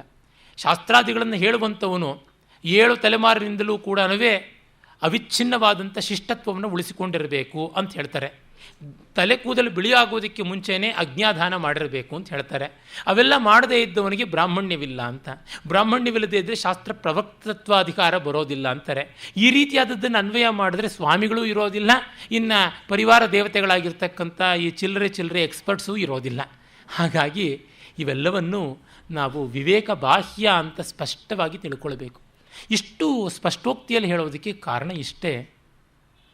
ಈ ಒಂದು ಕೆಲವಂಶಗಳನ್ನೇ ಇಟ್ಟುಕೊಂಡು ಎಷ್ಟೋ ಜನ ಬುದ್ಧಿಜೀವಿಗಳು ಅಂತ ಅಂದುಕೊಂಡವರು, ವಿಚಾರವಾದಿಗಳು ನಮ್ಮ ಇಡೀ ಪರಂಪರೆಯ ಮೌಲ್ಯವನ್ನೇ ತಿರಸ್ಕರಿಸ್ತಾ ಇದ್ದಾರೆ. ಹೀಗಾಗಿ ಈ ಒಂದು ಲೋಕಕ್ಕೆ ಕ್ಷೋಭೆ ಉಂಟು ಮಾಡುವಂತಹ ಈ ಸೂಡೋ ಸನಾತನೀಸ್ ಅಂತ ಯಾರಿದ್ದಾರೆ ಅವರು, ತಥಾಕಥಿತ ಸನಾತನಿಗಳು, ಸನಾತನ ಧರ್ಮಕ್ಕೆ ಬೇಕಾದಷ್ಟು ಹಾನಿಯನ್ನೇ ಮಾಡ್ತಾ ಇದ್ದಾರೆ. ಸನಾತನ ಧರ್ಮ ನವ್ಯವಾದದ್ದು. ನಮ್ಮ ಧರ್ಮಶಾಸ್ತ್ರಗಳಲ್ಲಿಯೇ ಬರುತ್ತೆ, ಕಾಲೇ ಕಾಲೇ ನವಾಚಾರ ನವಾವಾಣಿ ಮುಖೇ ಅಂತ. ಕಾಲಕ್ಕೆ ಹೊಸ ಮಾತು, ಹೊಸ ಆಚಾರಗಳು ಬರುತ್ತಾ ಇರ್ತವೆ. ಅವೆಲ್ಲ ಕೂಡ ಶಿಷ್ಟ ಪರಿಗೃಹೀತವಾಗಿ ಹೋಗ್ತಾ ಇರ್ತವೆ ಅಂತ ಗೊತ್ತಾಗುತ್ತದೆ. ಆಮೇಲೆ ಗರುಡ ಪುರಾಣದಲ್ಲಿ ದೇವತಾ ಪ್ರತಿಷ್ಠೆಯ ಬಗ್ಗೆ ಹೇಳ್ತಾರೆ. ದೇವತಾ ವಿಗ್ರಹಗಳನ್ನು ಹೇಗೆ ಪ್ರತಿಷ್ಠೆ ಮಾಡಬೇಕು, ಯಾವ ರೀತಿಯಾಗಿ ಅವುಗಳನ್ನು ಆರಾಧನೆ ಮಾಡಬೇಕು ಅನ್ನೋದು ಸೂಕ್ಷ್ಮವಾಗಿ ಬರುತ್ತವೆ. ಆಗ ನಿನ್ನೆ ದಿವಸ ನಾನು ಹೇಳಿದಂತಹ ಪವಿತ್ರೋತ್ಸವವನ್ನು ನೆನಪಿಸಿಕೊಳ್ಳಬೇಕು. ಅದರ ಒಂದು ಭಾಗ ಕೂಡ ದೇವತಾ ಪ್ರತಿಷ್ಠೆಯಲ್ಲಿ ಬರುತ್ತೆ. ಮತ್ತು ಆ ಒಂದು ಪವಿತ್ರೋತ್ಸವ ಸಂದರ್ಭದಲ್ಲಿ ಪವಿತ್ರೋತ್ಸವಕ್ಕೆ ಬೇಕಾಗಿರತಕ್ಕಂತಹ ಪುಣ್ಯ ಜಲಗಳನ್ನು ಮತ್ತು ಕಳಾಕರ್ಷಣೆ ಮಾಡಿದಂಥ ಕಲಶಾದಿಗಳನ್ನೆಲ್ಲ ಇಡುವುದಕ್ಕೆ ಒಂದು ವೇದಿಕೆ ಮಾಡ್ತೀವಿ. ಆ ವೇದಿಕೆಯ ಪ್ರಾಕಾರದಲ್ಲಿ ಬೇರೆ ಬೇರೆ ದಿಕ್ಕುಗಳಲ್ಲಿ ಬೇರೆ ಬೇರೆಯ ಮರಗಳಿಂದ ಮಾಡಿದಂಥ ದ್ವಾರಗಳನ್ನು ನಿರ್ಮಾಣ ಮಾಡಬೇಕು ಅಂತೆಲ್ಲ ಬರುತ್ತೆ. ಆ ಒಂದು ಮಂಟಪ ಇಟ್ಟುಕೊಂಡು ಅದೇ ರೀತಿಯಾಗಿ ದೇವಸ್ಥಾನವನ್ನು ನಿರ್ಮಾಣ ಮಾಡಿ ಆಮೇಲೆ ಮೂರ್ತಿಯನ್ನು ಸಪ್ತ ಅಧಿವಾಸ ಅಂತ ಏನು ಕರಿತೀವಿ, ಬೇರೆ ಬೇರೆ ಅಧಿವಾಸಗಳಲ್ಲಿ ಜಲ ಅಧಿವಾಸ, ಧಾನ್ಯಾಧಿವಾಸ, ಧನವಾಸ, ರತ್ನವಾಸ ಅಂತೆಲ್ಲ ಬೇರೆ ಬೇರೆ ಉಂಟು. ಅಂದರೆ ಸಪ್ತ ಸಾಗರಗಳಲ್ಲಿ ಹೇಗೆ ಮಿಂದು ಏಳಬೇಕು ಆ ರೀತಿಯಾಗಿ ಧಾನ್ಯದೊಳಗೆ ಮುಳುಗಿಸಿಡುವುದು ದೇವಬಿಂಬವನ್ನು, ಧನದೊಳಗೆ ಮುಳುಗಿಸಿಡುವುದು, ಸುವರ್ಣದಲ್ಲಿ ಮುಳುಗಿಸಿಡುವುದು, ರತ್ನದಲ್ಲಿ ಮುಳುಗಿಸಿಡುವುದು ಅಂತ ಹೀಗೆಲ್ಲ ಮಾಡುವುದು ಅಂತ. ತಾತ್ಪರ್ಯ ಇಷ್ಟೇ. ನಮಗೆ ಗೊತ್ತೇ ಇದೆ, ಸಪ್ತ ದ್ವೀಪಗಳು ಸಪ್ತ ಸಮುದ್ರಗಳಿಂದ ಸುತ್ತುವರೆದಿವೆ ಅಂತ ಪುರಾಣೋಕ್ತಿ. ಹಾಗೆಯೇ ಭಗವಂತ ಎಲ್ಲ ಕಡೆಯಲ್ಲಿಯೂ ವ್ಯಾಪಕನಾಗಿದ್ದಾನೆ. ಅವನನ್ನು ನಾವು ಬ್ರಹ್ಮಾಂಡವನ್ನು ಆವರಿಸಿದವನನ್ನು ಈ ಒಂದು ವ್ಯಷ್ಟಿ ರೂಪವಾದ ಪಿಂಡಾಂಡದಲ್ಲಿ ಇಟ್ಟು ಆರಾಧನೆ ಮಾಡ್ತೀವಿ ಎನ್ನುವುದಕ್ಕೆ. ಯಾವುದಾದ್ರೂ ಒಂದು ದೊಡ್ಡದನ್ನು ಮಾಡಿದಾಗ ತಾನೇ ನಮ್ಮ ಮನಸ್ಸಿಗೆ ಉನ್ನತಿ, ಬೂಸ್ಟಿಂಗ್ ಅನ್ನುವಂಥದ್ದು ಬರುವುದು. ಹಾಗಾಗಿ ಅವುಗಳನ್ನೆಲ್ಲ ಮಾಡಿರುವಂಥದ್ದು. ಅಲ್ಲಿ ಯಾವ ಯಾವ ಮಂತ್ರಗಳನ್ನು ಬಳಸಬೇಕು ಅನ್ನೋದನ್ನು ಕೂಡ ದಿಗ್ದರ್ಶನಾತ್ಮಕವಾಗಿ, ಉದಾಹರಣೆಗೆ ಪೂರ್ವದ್ವಾರೇ ಮೃಗೇಂದ್ರಂತು ಹಯರಾಜಂತು ದಕ್ಷಿಣೆ ಪಶ್ಚಿಮೇ ಗೋಪತಿರ್ನಾಮ ಸುರಶಾರ್ತೂಲಮುತ್ತರೆ ಅಗ್ನಿಮೀಲೇತಿ ಮಂತ್ರೇಣ ಪ್ರಥಮಂ ಪೂರ್ವತೋನ್ಯಸೇತ್ ಇಶೇತ್ವೇತಿ ಚ ಮಂತ್ರೇಣ ದಕ್ಷಿಣಾಸ್ಯಾಂ ದ್ವಿತೀಯಕಂ ಅಜ್ಞಾಯಾ ಹಿ ಮಂತ್ರೇಣ ಪಶ್ಚಿಮಾಸ್ಯಾಂ ತೃತೀಯಕಂ ಶನ್ನೋ ದೇವೀತಿ ಮಂತ್ರೇಣ ಉತ್ತರಸ್ಯಾಂ ಚತುರ್ಥಕಂ ಅಂತ ಈ 4 ದಿಕ್ಕುಗಳು ಕ್ರಮವಾಗಿ ಪೂರ್ವ, ದಕ್ಷಿಣ, ಪಶ್ಚಿಮ, ಉತ್ತರಗಳಿಗೆ ಋಕ್, ಯಜುಸ್, ಸಾಮ, ಅಥರ್ವಗಳ ಮೊದಲ ಮಂತ್ರಗಳಿಂದ ಅಭಿಮಂತ್ರಣ ಮಾಡಬೇಕು ಅಂತೆಲ್ಲ ಬರುತ್ತೆ. ಆಮೇಲಿಂದ ಮೂರ್ತಿಯನ್ನು ಅಷ್ಟಬಂಧಾದಿ ದ್ರವ್ಯಗಳನ್ನು ಹಾಕಿ ಪೀಠದ ಮೇಲೆ ಸ್ಥಾಪನೆ ಮಾಡಬೇಕು. ಹಾಗೆ ಮಾಡಿ ಅಭಿಷೇಕಾದಿಗಳನ್ನು ಮಾಡಬೇಕು. ಅದಾದ ಬಳಿಕ ನೇತ್ರೋನ್ಮೀಲನ ಅಂತ ಮಾಡುವುದುಂಟು. ಆ ಕಣ್ಣನ್ನು ರೂಪಣ ಮಾಡುವುದು, ಭಗವದ್ ದೃಷ್ಟಿಯನ್ನು ಕೊಡುವಂಥದ್ದು ಅಂತ, ಮತ್ತು ಆ ದೃಷ್ಟಿ ಪರಿಹಾರಾರ್ಥವಾಗಿ ಕೆಲವೊಂದು ಶಾಂತಿಯನ್ನು ಮಾಡಬೇಕು ಅಂತ ಹೀಗೆಲ್ಲ ಬಂದಿದೆ. ಅಂದರೆ ವಿಶೇಷವಾದ ಸಾನ್ನಿಧ್ಯವನ್ನು ಕಲ್ಪಿಸಬೇಕಾಗತ್ತೆ. ಒಬ್ಬ ಮಂತ್ರಿಯೋ ರಾಜಕೀಯ ನಾಯಕನೋ ಪ್ರಮಾಣ ವಚನ ಸ್ವೀಕಾರ ಮಾಡೋದು ಅಂದರೆ ಎಷ್ಟು ಕೋಲಾಹಲ ನಡೆಯುತ್ತೆ. ಒಬ್ಬ ರಾಷ್ಟ್ರಪತಿ ಪ್ರಮಾಣ ವಚನ ಸ್ವೀಕಾರ ಮಾಡೋದಂದ್ರೆ ಇನ್ನೆಷ್ಟು ಕೋಲಾಹಲ ನಡೆಯುತ್ತೆ. ಹಾಗಾದೊರತು ಅವರ ಸ್ಥಾನದ ಔನ್ನತ್ಯ, ಶಕ್ತಿ, ವ್ಯಾಪ್ತಿ ಜಗತ್ತಿಗೆ ಗೊತ್ತಾಗೋಲ್ಲ. ಹಾಗೆ ಭಗವತ್ ಸಾನ್ನಿಧ್ಯ ದೊಡ್ಡದು ಅನ್ನುವ ಭಾವಕ್ಕಾಗಿ ಈ ರೀತಿಯಾದದ್ದೆಲ್ಲ ಮಾಡುವಂಥದ್ದಾಗುತ್ತದೆ. ಆಮೇಲೆ ಪಂಚಾಮೃತಾದಿ ಅಭಿಷೇಕಗಳನ್ನು ಮಾಡಿ ಮತ್ತು ಶುದ್ಧೋದಕ, ಅದಕ್ಕೆ ಬೇರೆ ಬೇರೆ ನದಿ, ತಟಾಕ ಇತ್ಯಾದಿಗಳಿಂದ ಎಲ್ಲ, ಹಾಗಲ್ಲದೆ 7 ಬಗೆಯ ಜಲಗಳು ಅಂತ, ಅಂದರೆ ಯಾವುದನ್ನು ನಾವು ಔದ್ಭಿದ ನೀರು ಭೂಮಿಯನ್ನು ಭೇದಿಸಿಕೊಂಡು ಬರುವಂಥದ್ದು, ಫೌಂಟೇನ್ಸ್ ಅಂತ ಏನು ಕರಿತೀವಿ, ಸ್ಪ್ರಿಂಗ್ಸ್, ಅಲ್ಲಿಂದ ಬಂದದ್ದು, ಚಿಲುಮೆಯಿಂದ ಬಂದದ್ದು, ಮಳೆಯಿಂದ ಬಂದದ್ದು, ಹಣ್ಣು ಹಂಪಲುಗಳಿಂದ ಬಂದಂಥದ್ದು, ನದಿಯಿಂದ ಬಂದದ್ದು, ಕೆರೆಯಿಂದ ಬಂದದ್ದು, ಆಮೇಲಿಂದ ಸಮುದ್ರದಿಂದ ಬಂದದ್ದು, ಹೀಗೆ ಬೇರೆ ಬೇರೆ ವಿಧವಾದಂಥ ತೀರ್ಥಗಳನ್ನೆಲ್ಲ ಅಭಿಷೇಕ ಮಾಡಿ ಅಲ್ಲಿ ಇಡೀ ವಿಶ್ವವನ್ನೇ ಕಾಣುವಂಥ ಪ್ರಯತ್ನ ಮಾಡ್ತೀವಿ. ಆ ಒಂದು ಅಷ್ಟಬಂಧ ದ್ರವ್ಯದ ಕೆಳಗೆ ನಿಧಿ ಕಲಶವನ್ನು ಇಟ್ಟಿರ್ತೀವಿ. ನಿಧಿ ಕಲಶ ಆದಮೇಲಿಂದ ಆ ಒಂದು ಜೀವಸೂತ್ರ ಯಾವುದಿದೆ ಅದನ್ನು ಕೂಡ ಬಂಧಿಸ್ತೀವಿ. ಹೀಗೆ ಬೇಕಾದಷ್ಟು ಪ್ರಕಲ್ಪಗಳು ಉಂಟು, ಆಗಮಗಳಲ್ಲಿ ಹೆಚ್ಚಾಗಿ ಬರ್ತವೆ. ಅದೇ ಸಂದರ್ಭದಲ್ಲಿ ಇದೆಲ್ಲ ನಡೀತಿರುವಾಗಲೇ ಹೋಮಾದಿಗಳು ಕೂಡ ನಡೆಯುತ್ತವೆ. ಏವಂ ಹೋಮ ವಿಧಿಂ ಕೃತ್ವ ನ್ಯಸೇನ್ ಮಂತ್ರಾಸ್ತು ದೇಶಿಕಃ ಚರಣಾವಗ್ನಿಮೇಲೇತು ಇಷೇತ್ವೋ ಗುಲ್ಫಯೋಸ್ಥಿತಾ ಅಂತ ಹೋಮ ಮಾಡಿ ಪಾದಾದಿ ಕೇಶಾಂತವಾಗಿ ವೇದೋಕ್ತ ಮಂತ್ರಗಳಿಂದ ಮಾರ್ಜನವನ್ನು ಮಾಡಬೇಕು ಅಂತೆಲ್ಲ ಬರುತ್ತೆ. ಹೀಗೆ ದೇವತಾ ಮೂರ್ತಿಗಳ ಸ್ಥಾಪನೆ ಮಾಡುವುದರ ಬಗ್ಗೆ ಕೂಡ ಬರುತ್ತೆ. ಅದಾದ ಮೇಲೆ ನಮಗೆ ಬಹಳ ಚೆನ್ನಾಗಿರುವಂಥ ಒಂದು ಭಾಗ ಯಾವುದು ಅಂತಂದರೆ ಸ್ನಾನ. ನಮ್ಮ ಧರ್ಮಶಾಸ್ತ್ರಗಳಲ್ಲಿ ಸ್ನಾನಕ್ಕೆ ವಿಶೇಷವಾದ ಪ್ರಾಶಸ್ತ್ಯ ಕೊಟ್ಟಿದ್ದೀವಿ. ಸ್ನಾನದಲ್ಲಿ ಅನೇಕ ಗುಣಗಳಿವೆ ಅಂತ ಆಯುರ್ವೇದಾದಿ ಶಾಸ್ತ್ರಗಳು ಕೂಡ ಹೇಳುತ್ತವೆ. ದೇಹ ಮನಸ್ಸು ಎರಡಕ್ಕೂ ಕೂಡ ಸ್ವಾಸ್ಥ್ಯ, ಪಟುತ್ವ ಉಂಟಾಗುತ್ತವೆ ಅಂತ. ಅಲ್ಲಿ ಎಷ್ಟು ಚೆನ್ನಾಗಿರುವಂಥ ವಿವರಗಳು ಕೊಡ್ತಾರೆ ನೋಡಿ. ಹಿಂದೊಮ್ಮೆಯೇ ನಾನು ಸ್ನಾನಗಳ ಬಗ್ಗೆ ಹೇಳಿದ್ದೆ, ಬಗೆಬಗೆಯಾದ ಸ್ನಾನಗಳು ಉಂಟು ಅಂತ. ಸ್ನಾನ ಒಂದು ಭೋಗವಾಗಿ, ಒಂದು ಯೋಗವಾಗಿ ಎರಡೂ ರೀತಿಯಲ್ಲಿ ಇವೆ ಅಂತ ಗರುಡ ಪುರಾಣದಲ್ಲಿ ಹೇಳುವಂಥದ್ದು. ಅಶಕ್ತ ವಶಿರಸ್ಕಂತು ಸ್ನಾನಮಸ್ಯ ವಿಧೀಯತೆ. ಅನಾರೋಗ್ಯ ಎಲ್ಲ ಇದ್ದಾಗ ಪೂರ್ತಿ ಶಿರಸ್ನಾನ ಬೇಕಿಲ್ಲ, ಭುಜದ ಮೇಲಿಂದ ಕೆಳಕ್ಕೆ ನೀರನ್ನು ಸುರುಕೊಳ್ಬಹುದು. ಅದೂ ಆಗಲಿಲ್ಲ ಅಂದರೆ ಆರ್ದ್ರೇಣ ವಾಸಸ ವಾಪಿ ಮಾರ್ಜನಂ ಕಾಯಿಕಂ ಸ್ಮೃತಂ, ಅಥವಾ ಒದ್ದೆ ಬಟ್ಟೆಯಿಂದ ಯಾವುದನ್ನು ನಾವು ಸ್ಪಾಂಜ್ ಬಾತ್ ಅಂತ ಕರಿತೀವಿ ಆ ಥರದ್ದನ್ನು ತೆಗೆದುಕೊಳ್ಳಬಹುದು ಅನ್ನೋದನ್ನು ಕೂಡ ಶಾಸ್ತ್ರ ಹೇಳುತ್ತೆ. ಬ್ರಾಹ್ಮಂತು ಮಾರ್ಜನಂ ಮಂತ್ರೈ ಕುಶೈ ಸೋದಕ ಬಿಂದುಭಿ. ಹಾಗೆ ಬ್ರಹ್ಮಸ್ನಾನ ಅಂತ ಒಂದು ಉಂಟು. ಬ್ರಹ್ಮ ಅಂದರೆ ವೇದ, ವೇದೋಕ್ತವಾದ ಸ್ನಾನ ಅಂತ. ಅಂದರೆ ಕೇವಲ ಮಂತ್ರತೀರ್ಥ ಪ್ರೋಕ್ಷಣೆ, ದರ್ಭೆ ತೆಗೆದುಕೊಂಡು ಕೂರ್ಚ ಅದರಿಂದ ಮಾರ್ಜನ ಮಂತ್ರಗಳನ್ನು, ಯಾವುದನ್ನು ಮಲಾಪಕರ್ಷಣ ಸ್ನಾನ, ಪುಣ್ಯಾಹವಾಚನ ಸ್ನಾನ ಅಂತ ಉಂಟು, ಅವುಗಳನ್ನು ಮಾಡಿಕೊಳ್ಳುವಂಥದ್ದು. ದೃಪದಾದಿವ ಇತ್ಯಾದಿ ಮಂತ್ರಗಳನ್ನು ತೆಗೆದುಕೊಂಡು ಆಪೋಹಿಷ್ಟ ಇತ್ಯಾದಿಗಳು ನಿತ್ಯ ಸಂಧ್ಯಾವಂದನೆಯಲ್ಲಿ ಬರುವಂಥವೇ ಆಗಿವೆ, ಅವುಗಳನ್ನು ಮಾಡುವಂಥದ್ದು. ಅದಾದ ಮೇಲೆ ವಾಯುವ್ಯಂ ದಿವ್ಯಮೇವಚ, ವಾಯುವ್ಯ ಮತ್ತು ದಿವ್ಯ ಅಂತ ಇನ್ನೆರಡು ಉಂಟು. ವಾರುಣಂ ಯೌಗಿಕಂ ತದ್ವದ್ ಷಡಂಗಂ ಸ್ನಾನಮಾಚರೇತ್ ಅಂತ ಅನೇಕ ವಿಧವಾಗಿ ಉಂಟು. ಬ್ರಾಹ್ಮದಲ್ಲಿ ಮೊದಲೇ ಹೇಳಿದಂತೆ ಮಾರ್ಜನ. ಆಗ್ನೇಯ, ಆಗ್ನೇಯ ಸ್ನಾನ ಅಂದರೆ ಭಸ್ಮವನ್ನು ಮೈಗೆ ಹಚ್ಚಿಕೊಂಡ್ರೆ ಆಗುತ್ತದೆ ಆಗ್ನೇಯ ಸ್ನಾನ ಅಂತ ಹೇಳ್ಬಿಟ್ಟಿದ್ದೇವೆ. ಚಳಿಯ ಪ್ರದೇಶಗಳಲ್ಲಿ ಯಾವ ಸ್ನಾನವನ್ನು ಮಾಡೋಣ, ಆಗ ಇದನ್ನೇ ಮಾಡಬೇಕಾದೀತು. ಮೈಗೆ ಭಸ್ಮ ಹಚ್ಚಿಕೊಳ್ಳುವಂಥದ್ದು ಶಾಖವನ್ನು ಕೂಡ ಕೊಡುತ್ತದೆ, ಅದು ಚಳಿಗೆ ಒಂದು ಇನ್ಸುಲೇಷನ್ ಕೂಡ ಹೌದು ಅನ್ನೋದು ಗೊತ್ತಿದೆ. ಮತ್ತು ಅದೇನು ಪಾದಮಸ್ತಕಾತ್ ದೇಹ ಉದ್ಧೂಲನಂ, ಆಪಾದಮಸ್ತಕ ಉದ್ಧೂಲನ ಮಾಡಿಕೊಳ್ಳುವಂಥದ್ದು. ಸಾಮಾನ್ಯವಾಗಿ ಭಸ್ಮಧಾರಣ ಅಂತಂದರೆ ನಮಗೆ 3 ಪಟ್ಟೆ ಎಳ್ಕೊಳ್ಳುವಂಥದ್ದು ಅಂತ. ಅದು ಮಾತ್ರ ಅಂತಲ್ಲ, ಮೈಗೆಲ್ಲ ಸುರುಕೊಳ್ಳುವಂಥದ್ದು ಕೂಡ ಭಸ್ಮಧಾರಣ ಅಂತ, ಆ ರೀತಿಯಾದದ್ದು. ಆಮೇಲೆ ವಾಯುವ್ಯಂ ಅಂತಂದರೆ ಗೋಧೂಳಿಯಿಂದ ಮಾಡುವಂಥ ಸ್ನಾನ ಅಂತ. ಅದು ಗೋವಿನ ಕೊಟ್ಟಿಗೆ ಧೂಳನ್ನು ಮೈಗೆ ಹಚ್ಚಿಕೊಳ್ಳುವಂಥದ್ದು ಅಂತ. ಈ ಕಾಲದಲ್ಲಿ ಮಡ್ಬಾತ್ ಅಂತ ಹೇಳಬಹುದಾದದ್ದು ಅದಾಗಿದೆ. ಆಮೇಲೆ ಯಾವುದು ಬಿಸಿಲಿನಲ್ಲಿ ನಿಂತುಕೊಳ್ಳೋದು ಅಥವಾ ಮಳೆಯಲ್ಲಿ ನಿಂತುಕೊಳ್ಳೋದಾಗಿದೆ ಅದನ್ನು ದಿವ್ಯ ಅಂತ ಕರಿತೀವಿ. ದೇವರು ಕೊಟ್ಟ ಸ್ನಾನ ಅಂತ. ಸೂರ್ಯನೂ ಮಾಡಿಸುವ ಸ್ನಾನ, ಮೋಡವೂ ಮಾಡಿಸುವ ಸ್ನಾನ ಅಂತ ಹೀಗೆಲ್ಲ ಹೇಳಿದ್ದಾರೆ. ಆ ಥರ ಅಲ್ಲದೆ ಕೇವಲ ಮಾನಸಿಕವಾಗಿ ನಾನು ಸ್ನಾನ ಮಾಡದೆ ಅಂತ ಭಾವ ಮಾಡಿಕೊಂಡು ಶುಚಿತ್ವವನ್ನು ತಂದುಕೊಳ್ಳೋದಿದೆಯಲ್ಲ, ಅಪವಿತ್ರ ಪವಿತ್ರೋವ ಸರ್ವಾವಸ್ಥಾಂ ಗತೋಪಿವ ಯಸ್ಮರೇತ್ ಪುಂಡರೀಕಾಕ್ಷಂ ಸ ಬಾಹ್ಯಾಭ್ಯಂತರ ಶುಚಿ ಅಂತ ಹಾಗೆ ಮಾಡಿಕೊಳ್ಳುವಂಥದ್ದು, ಅದನ್ನು ಮಾನಸ ಸ್ನಾನ ಅಂತ. ಹಾಗಲ್ಲದೆ ಪ್ರಾಣಾಯಾಮಾದಿಗಳಿಂದ ಯೋಗ ಮಾರ್ಗದಿಂದ ಮಾಡಿಕೊಳ್ಳುವ ಸ್ನಾನವನ್ನು ಯೌಗಿಕ ಸ್ನಾನ ಅಂತ ಕೂಡ ಹೇಳಿದ್ದಾರೆ. ಹೀಗೆ ಆತ್ಮತೀರ್ಥಮಿತಿ ಖ್ಯಾತಂ ಸೇವಿತಂ ಬ್ರಹ್ಮವಾದಿಭಿ, ಇವು ಎಲ್ಲವೂ ಕೂಡ ಉಳಿತೆ ಕಡೆಗೆ ಶುಚಿತ್ವದ ಭಾವ ಬರಬೇಕು. ಅನಿವಾರ್ಯವಾದಾಗ ದೇಹದ್ದಿಲ್ಲದಿದ್ದರೂ ಮಾನಸಿಕವಾದಾದರೂ ಇರಲಿ ಅಂತ. ಅತ್ಯುತ್ತಮವಾದದ್ದು ಯಾವುದು? ಮನಸ್ಸು, ಮಾತು, ದೇಹ ಮೂರು ಶುದ್ಧವಾಗಿರುವಂಥದ್ದು. ಹಾಗಾಗದೇ ಇದ್ದರೆ ಮಧ್ಯಮದ್ದು ಯಾವುದು ಅಂದರೆ ಮಾತು ಮನಸ್ಸು ಶುದ್ಧವಾಗಿರೋದು. ಅಧಮದ್ಯಾವುದು? ದೇಹವೊಂದು ಶುದ್ಧವಾಗಿದ್ದು ಮಾತು ಮನಸ್ಸು ಏನೂ ಆಗದೇ ಇರುವಂಥದ್ದು. ಅಧಮಾಧಮ ಯಾವುದ್ಯಾವುದೂ ಶುದ್ಧ ಇಲ್ಲದೆ ಇರತಕ್ಕಂಥದ್ದು ಅಂತ. ಹೀಗೆ ಎಲ್ಲ ಸ್ತರಗಳನ್ನು ಹೇಳಿದ್ದಾರೆ. ನಾನು ಮತ್ತೆ ಮತ್ತೆ ಗಮನಕ್ಕೆ ತರುವುದು, ತಮ್ಮ ಅವಧಾನಕ್ಕೆ ತರುವಂಥದ್ದು ಇದೊಂದೇ.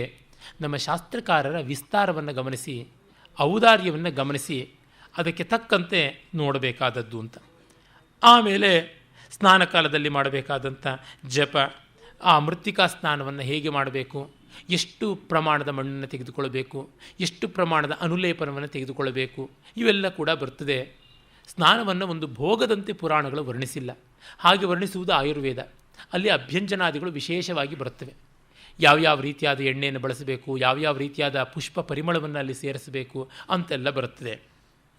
ಆಮೇಲೆ ನೋಡಿ, ಸಾಮಾನ್ಯ ಧರ್ಮದ ಬಗ್ಗೆ ಹೇಳುವಾಗ ಒಂದು ಮಾತು ಬರುತ್ತೆ, ಅಹಿಂಸಾ ಪ್ರಿಯವಾದಿತ್ಯಂ ಅಪೈಶೂನ್ಯಂ ಅರುಕ್ಷತ ಏತೇ ಆಶ್ರಮಿಕಾ ಧರ್ಮಾ ಚಾತುರ್ವರ್ಣ್ಯಂ ಬ್ರವೀಮ್ಯತಃ ಅಂತ.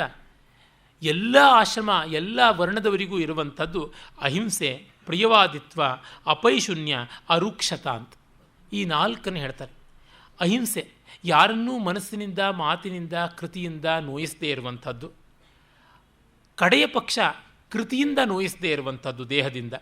ಪ್ರಿಯವಾದಿತ್ವಂ ಒಳ್ಳೆಯ ರೀತಿಯಲ್ಲಿ ಮಾತುಗಳನ್ನು ಆಡುವಂಥದ್ದು. ಅಪೈಶೂನ್ಯಂ ಅಂದರೆ ಸಂಕುಚಿತ ಬುದ್ಧಿ ಇಲ್ಲದೆ ಇರುವುದು. ಅರುಕ್ಷತ ಒರಟಾಗಿ ನಡೆಯದೇ ಇರುವಂಥದ್ದು.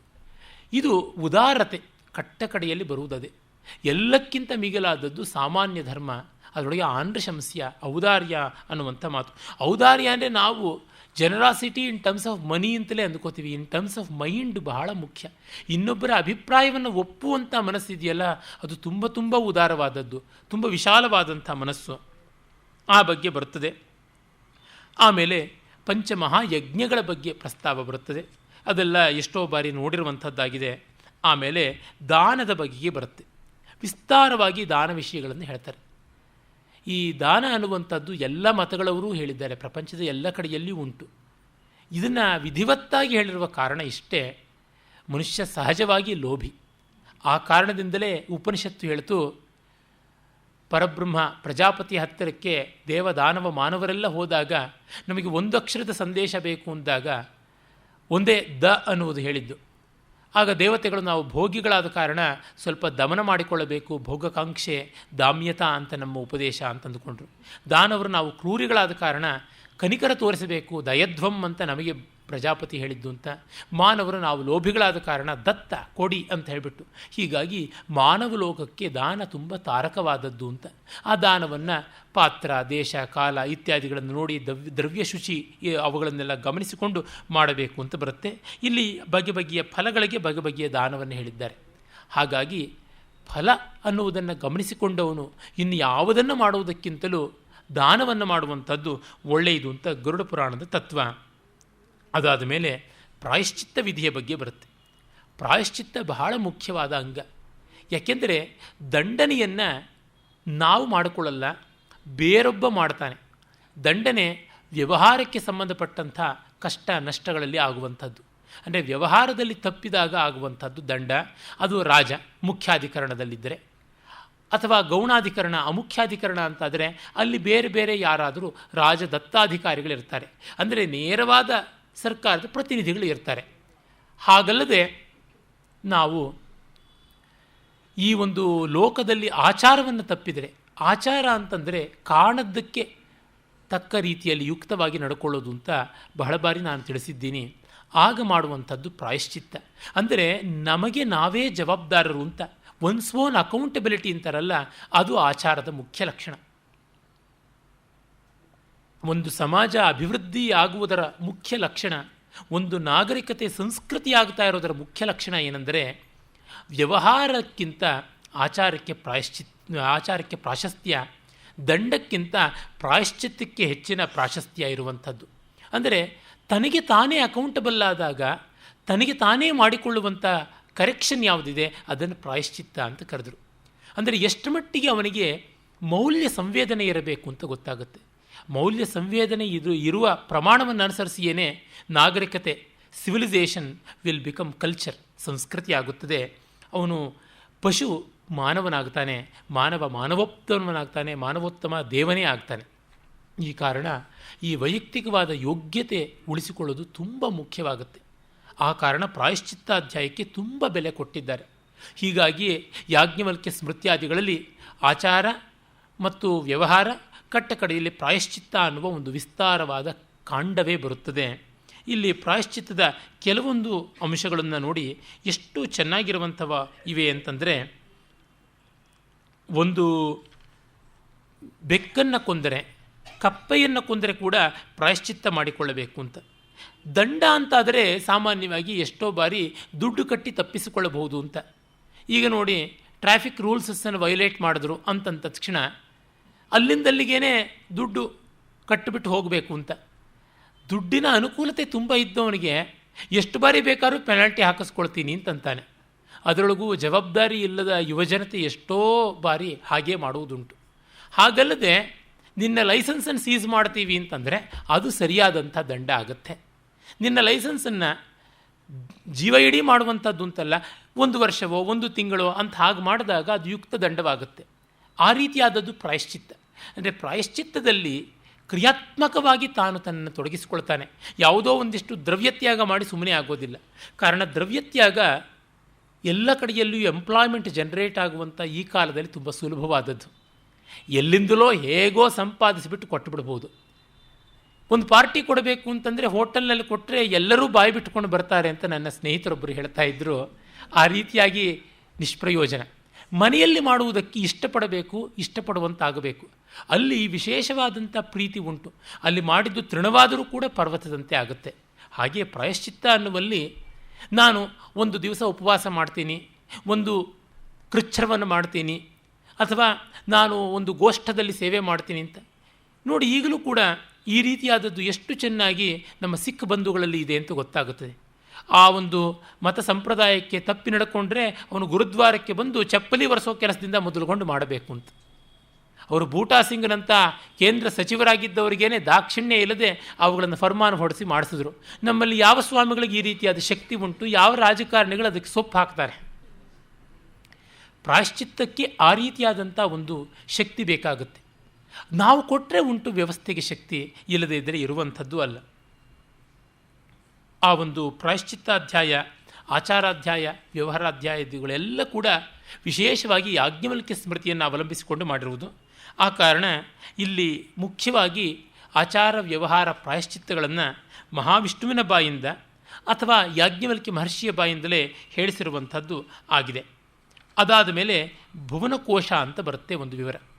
ಭುವನಕೋಶ ಅಂತಂದರೆ ಆ ಕಾಲದ ಪೌರಾಣಿಕವಾದಂತಹ ವಿಶ್ವದ ರಚನೆ, ವಿಶ್ವದ ಸ್ವರೂಪ, ಯಾವುದನ್ನು ಕಾಸ್ಮಾಸ್ ಅಂತ ಕರಿತೀವಿ, ಅದು ಹೇಗೆ ಅಂತನ್ನುವುದು. ಅಲ್ಲಿಯೇ ನಮಗೆ ಗೊತ್ತಾಗುತ್ತೆ 7 ಊರ್ಧ್ವಲೋಕಗಳು, 7 ಅಧೋಲೋಕಗಳು ಮತ್ತು ಬೇರೆ ಬೇರೆ ವಿಧವಾದಂಥ ನವವರ್ಷಗಳು, ಆಮೇಲಿಂದ ನವಖಂಡಗಳು, 7 ದ್ವೀಪಗಳು, 7 ಸಾಗರಗಳು, 7 ಕುಲಾಚಲಗಳು ಮತ್ತು ಅನೇಕ ವಿಧವಾದ ನದಿ, ನದ, ಉದ್ಯಾನ, ವನ, ಇವುಗಳೆಲ್ಲದರ ವಿವರಗಳು ಕೂಡ ಬರುತ್ತವೆ. ಇದೆಲ್ಲವೂ ಕೂಡ ನಿಜವಾದದ್ದೆಲ್ಲ ಈಗ ಕಾಣಿಸ್ತಾ ಇಲ್ಲ ಅಂತ ಯಾರಾದರೂ ಆಕ್ಷೇಪ ಮಾಡಬಹುದು. ನಾನು ಮೊದಲ ಕಂತಿನ ಉಪನ್ಯಾಸದಲ್ಲೇ ಹೇಳಿದ್ದನ್ನು ನೆನಪಿಸಿ ಮುಂದೆ ಹೋಗ್ತೀನಿ. ಇಷ್ಟು ವಿಸ್ತಾರದ ಜಗತ್ತು, ಇಷ್ಟು ವೈವಿಧ್ಯದ ಜಗತ್ತಿನ ಕಲ್ಪನೆ ಅವರಿಗಿತ್ತಲ್ಲ, ಅದು ತುಂಬ ದೊಡ್ಡದಲ್ವಾ ಅಂತ ನಾವು ಆ ಬಗೆಗೆ ಗೌರವ ಕೊಡಬೇಕು. ಮತ್ತು ಪ್ರಪಂಚದ ಯಾವ ಪ್ರಾಚೀನ ಸಂಸ್ಕೃತಿ ಕೂಡ ತನ್ನ ನೆಲದ ನದಿಗಳನ್ನು, ಬೆಟ್ಟಗಳನ್ನು ಇಷ್ಟು ಪ್ಯಾಷನೇಟಾಗಿ ಪ್ರೀತ್ಯಾಸಕ್ತಿಗಳಿಂದ ವಿವರಿಸಿದ್ದಿಲ್ಲ, ರೂಪಣ ಮಾಡಿಕೊಂಡಿದ್ದಿಲ್ಲ. ಅದನ್ನು ನಿತ್ಯದ ಬದುಕಿನಲ್ಲಿ ಅನುಸಂಧಾನ ಮಾಡಬೇಕು ಅಂತ ಹೇಳಿದ್ದಿಲ್ಲ. ಯಾವ ಗ್ರೀಕ್ ಮೈಥಾಲಜಿಯಲ್ಲಿಯೂ ಈ ನದಿಯಲ್ಲಿ ಮಿಂದರೆ ಪುಣ್ಯ, ಈ ನದಿಯಲ್ಲಿ, ಈ ವನದಲ್ಲಿ ಓಡಾಡಿದ್ರೆ ಪಾವನ ಅಂತ ಹೇಳಿದ್ದಿಲ್ಲ. ಅಂದರೆ ಏನರ್ಥ? ಅವರು ಎಲ್ಲವನ್ನ ಒಂದು ಉಪಭೋಗ ಮಾತ್ರವಾಗಿ ಭಾವಿಸಿದರೆ ನಮ್ಮಲ್ಲಿ ಆರಾಧನೆಯ ರೂಪದಿಂದ ನೋಡಿದ್ದು ಅಂತ ಗೊತ್ತಾಗುತ್ತೆ. ಇದು ತುಂಬ ವಿಶೇಷವಾದದ್ದು. ಆ ಕಾರಣ ಭುವನಕೋಶ ಕುತೂಹಲಕಾರಿ. ಮತ್ತು ಅಲ್ಲಿ ಎಲ್ಲವೂ ಕೂಡ ನಿಷ್ಪ್ರಯೋಜಕವಾಗಿಲ್ಲ. ಬಹಳಷ್ಟು ಅಂಶಗಳು, ವಿಶೇಷತಃ ಭಾರತದ ಒಂದು ಚೌಕಟ್ಟಿಗೆ ಬರುವಂಥ ಅಂಶಗಳೆಲ್ಲ ಕೂಡ ಯುಕ್ತಿಯುಕ್ತವಾಗಿಯೇ ಇವೆ. ಸಾಕಷ್ಟು ನಮ್ಮ ಅನುಭವಕ್ಕೆ ಬರುವಂಥದ್ದೇ ಆಗಿದೆ. ಏನೆಂದರೆ, ನಮ್ಮ ಪ್ರಾಚೀನ ಭಾರತೀಯರು ಬೇರೆ ಬೇರೆ ದೇಶಗಳ ಜೊತೆಗೆ ಲೌಕಿಕವಾದ ವ್ಯಾವಹಾರಿಕ ಸಂಬಂಧವನ್ನು ಇಟ್ಟುಕೊಳ್ಳುವಾಗ ವಾಣಿಜ್ಯ ಮತ್ತು ಸಾಂಸ್ಕೃತಿಕ ಸಂಬಂಧ ಇಟ್ಟುಕೊಂಡ್ರೆ ಹೊರತುನುವೆ ಈ ಯುದ್ಧದ ಸಂಬಂಧಗಳನ್ನು, ಅಂದರೆ ಯಾವುದನ್ನು ನಾವು ದೌರ್ಜನ್ಯದ ಹಿಂಸಾಸ್ಪದವಾದ ಸಂಬಂಧ ಅಂತೀವಿ, ಅದನ್ನು ಇಟ್ಟುಕೊಂಡಿದ್ದಿಲ್ಲ. ಭಾರತ ಎಂದು ತನ್ನ ಗಡಿಯನ್ನು ದಾಟಿ ಬೇರೊಂದು ಪ್ರಾಂತದ ಮೇಲೆ ಸೈನ್ಯದ ದಬ್ಬಾಳಿಕೆ ಮಾಡಿದ್ದು ಇತಿಹಾಸ ಪುರಾಣಾಗಮಗಳಲ್ಲಿ ಎಲ್ಲಿಯೂ ಕಾಣುವಂಥದ್ದಲ್ಲ. ಅದರ ಸಂಸ್ಕೃತಿ ಎಲ್ಲ ಕಡೆಯಲ್ಲಿಯೂ ಹರಡಿದ್ದರೆ ಅದು ಕೇವಲ ಅದರ ಇಂಟೆನ್ಸಿಕ್ ವ್ಯಾಲ್ಯೂ, ಆಂತರಿಕ ಯೋಗ್ಯತೆಯಿಂದ ಅಲ್ಲದೆ ಪಾಶವ ಬರ್ಬರ ಶಕ್ತಿಯಿಂದ ಅಲ್ಲ. ಹಾಗೆ ನೋಡಿದಾಗ ನಮಗೆ ಗೊತ್ತಾಗುತ್ತೆ ಭಾರತ ಎಷ್ಟು ತನ್ನ ಮೇಲೆ ತಾನು ಸಂಯಮವನ್ನು ಸಾಧಿಸಿಕೊಂಡಿತ್ತು ಅಂತ. ಒಳಗೆ ಮಾಡಿದ್ದಾದರೂ ಕೂಡ ರಾಜನೀತಿಕವಾಗಿ ಮಾಡುವಾಗಲೂ ಸಾಮಾನ್ಯ ಪ್ರಜೆಗಳಿಗೆ ಅಭಿಜಾತ ಯುಗದಲ್ಲಿ, ಕ್ಲಾಸಿಕಲ್ ಯುಗದವರೆಗೆ ಹಿಂಸೆ ಮಾಡಿದ್ದೇ ಅಲ್ಲ. ಆ ರೀತಿಯಾದ ಚಿತ್ರಣಗಳು ಬಂದದ್ದೇ ಮುಸಲ್ಮಾನರ ಆಳ್ವಿಕೆ ಬಂದ ಮೇಲಿಂದ. ಅಲ್ಲಿವರೆಗೂ ನಮ್ಮವ್ರಿಗೆ ಗೊತ್ತೇ ಇಲ್ಲ. ಎಷ್ಟೋ ಬಾರಿ ನಾನು ಯೋಚನೆ ಮಾಡಿದ್ದೀನಿ, ನಮ್ಮ ಭಾರತೀಯರಿಗೆ ಇಸ್ಲಾಮಿನ ಆಘಾತವನ್ನು ಎದುರಿಸೋದಕ್ಕೆ ಆಗಲಿಲ್ವಾ, ಯಾಕೆಷ್ಟು ಜರ್ಜರಿತರಾದರು ಅಂದರೆ ಜರ್ಜರಿತರಾಗಿಲ್ಲ. ನಿಜಕ್ಕೂ ನೋಡಿದರೆ ಅರಬ್ಬರು ಇಸ್ಲಾಮಿನ ಪ್ರಭಾವಕ್ಕೆ ಒಳಗಾಗಿ ನಮ್ಮ ದೇಶದ ಮೇಲೆ ದಂಡೆತ್ತಿ ಬರುವ ಮುನ್ನ ಅರಬ್ಬರ ಜೊತೆಗೆ ತುಂಬ ಒಳ್ಳೆಯ ಸಂಬಂಧ ಇತ್ತು. ಯಾವಾಗ ಅವರು ಮತಾಂತರಗೊಂಡರೋ ಆಮೇಲೆ ಅವರು ಬಂದು ದೌರ್ಜನ್ಯ ಮಾಡಿದಾಗ ಇಡೀ ಜಗತ್ತಿನಲ್ಲಿ ಅವರು ಕಾಲಿಟ್ಟ ಜಾಗವೆಲ್ಲವೂ ಕೂಡ ಅವರದಾಯಿತು. ಯಕ್ಕುಟ್ಟು ಹೋಯಿತು ಅಂತಾರಲ್ಲ, ಆ ರೀತಿ ಆಯಿತು. ಕಮ್ಯುನಿಸಮ್, ಕ್ರಿಶ್ಚಿಯಾನಿಟಿ, ಇಸ್ಲಾಂ ಮೂರು ಕಾಲಿಟ್ಟ ಜಾಗದಲ್ಲಿ ಎಲ್ಲ ಭಸ್ಮಾಸುರ ಪ್ರವೇಶವೇ ಆಯಿತು. ಆದರೆ ಕೇವಲ ಭಾರತದಲ್ಲಿ ಮಾತ್ರ ಈ ಹೊತ್ತಿಗೂ ಕೂಡ ಕಮ್ಯುನಿಸಮ್ ನೇರವಾಗಿ ಅಧಿಕಾರವನ್ನು ಎಲ್ಲ ಕಡೆಯಲ್ಲೂ ತೆಗೆದುಕೊಂಡಿಲ್ಲ. ಇಸ್ಲಾಂ, ಕ್ರಿಶ್ಚಿಯಾನಿಟಿ ಕೂಡ ತೆಗೆದುಕೊಂಡಿಲ್ಲ. ಅಂದರೆ ನಮ್ಮ ಆಂತರಿಕ ಶಕ್ತಿ ಉಂಟು ಅಂತ ಗೊತ್ತಾಗುತ್ತೆ. ಅಂದರೆ ಸಜ್ಜನಿಕೆಯಲ್ಲೇ ಎಷ್ಟು ಶಕ್ತಿ ಇದೆ ಅಂತ ಗೊತ್ತಾಗುತ್ತೆ. ಈಗಲೂ ಭಾರತ 80%ಗೂ ಹೆಚ್ಚು ಇವು ಯಾವುದೂ ಅಲ್ಲ. ಈ ಒಂದು ಪ್ರಾವಾದಿಕ ಮತಗಳು ಯಾವುದಿವೆ ಆ ಮತಗಳ ಒಂದು ಚೌಕಟ್ಟಿಗೆ ಬರುವಂಥದ್ದಲ್ಲ. ಅಂದರೆ ನಮ್ಮ ಪರಂಪರೆಯ ಸತ್ವ ಗೊತ್ತಾಗುತ್ತೆ. ಸಿಂಧ್ ಪ್ರಾಂತಕ್ಕೆ ಅರಬ್ಬರು ಬಂದದ್ದು ಸುಮಾರು 8ನೇ ಶತಮಾನದ ಕೊನೆಯ ಹೊತ್ತಿಗೆ. ಆ ಸಿಂಧ್ ಪ್ರಾಂತದಿಂದ ಅವರು ದೆಹಲಿಯ ಪ್ರಾಂತಕ್ಕೆ ಬರುವುದಕ್ಕೆ, ಅಂದರೆ ಸಿಂಧ್ನಿಂದ ದೆಹಲಿಗೆ ಹೆಚ್ಚೆಂದರೆ 500 ಕಿಲೋಮೀಟರ್ಗಳ ಅಂತರ, 500-600 ಕಿಲೋಮೀಟರ್ಗಳ ಅಂತರ.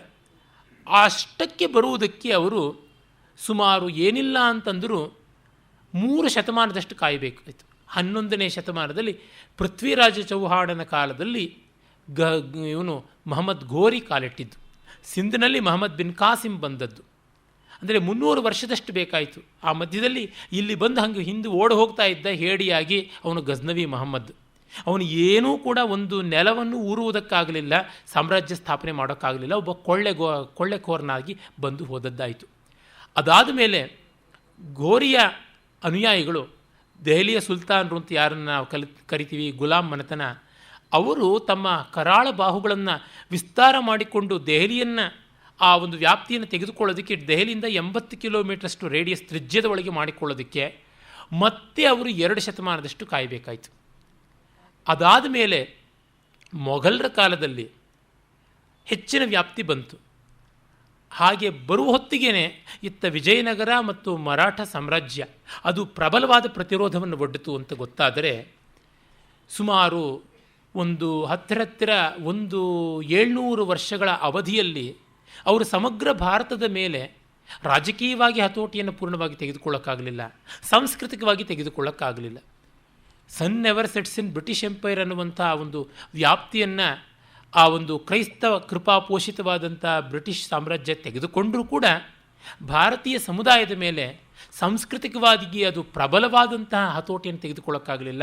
ಆ ಇಂಗ್ಲೀಷ್ ಶಿಕ್ಷಣ ಪಡೆದವರೇ ಅದಕ್ಕೆ ಪ್ರತಿಕೂಲವಾಗಿ ವರ್ತಿಸುವಂತೆ ಆದದ್ದು ಸ್ವಾಮಿ ವಿವೇಕಾನಂದರಿಂದ, ಅರವಿಂದರಿಂದ ಮೊದಲುಗೊಂಡು ಬೇಕಾದಷ್ಟು ಉದಾಹರಣೆ ಕಾಣಿಸುತ್ತೆ. ಆ ಪರಂಪರೆಗೆ ಗಾಂಧಿ ಅಂತವರು ಕೂಡ ಬರ್ತಾರೆ. ಅಂತ ನೋಡಿದಾಗ ಭಾರತಕ್ಕೆ ಆಂತರಿಕವಾದ ಶಕ್ತಿ ಇದೆ ಅಂತ ಗೊತ್ತಾಗುತ್ತೆ.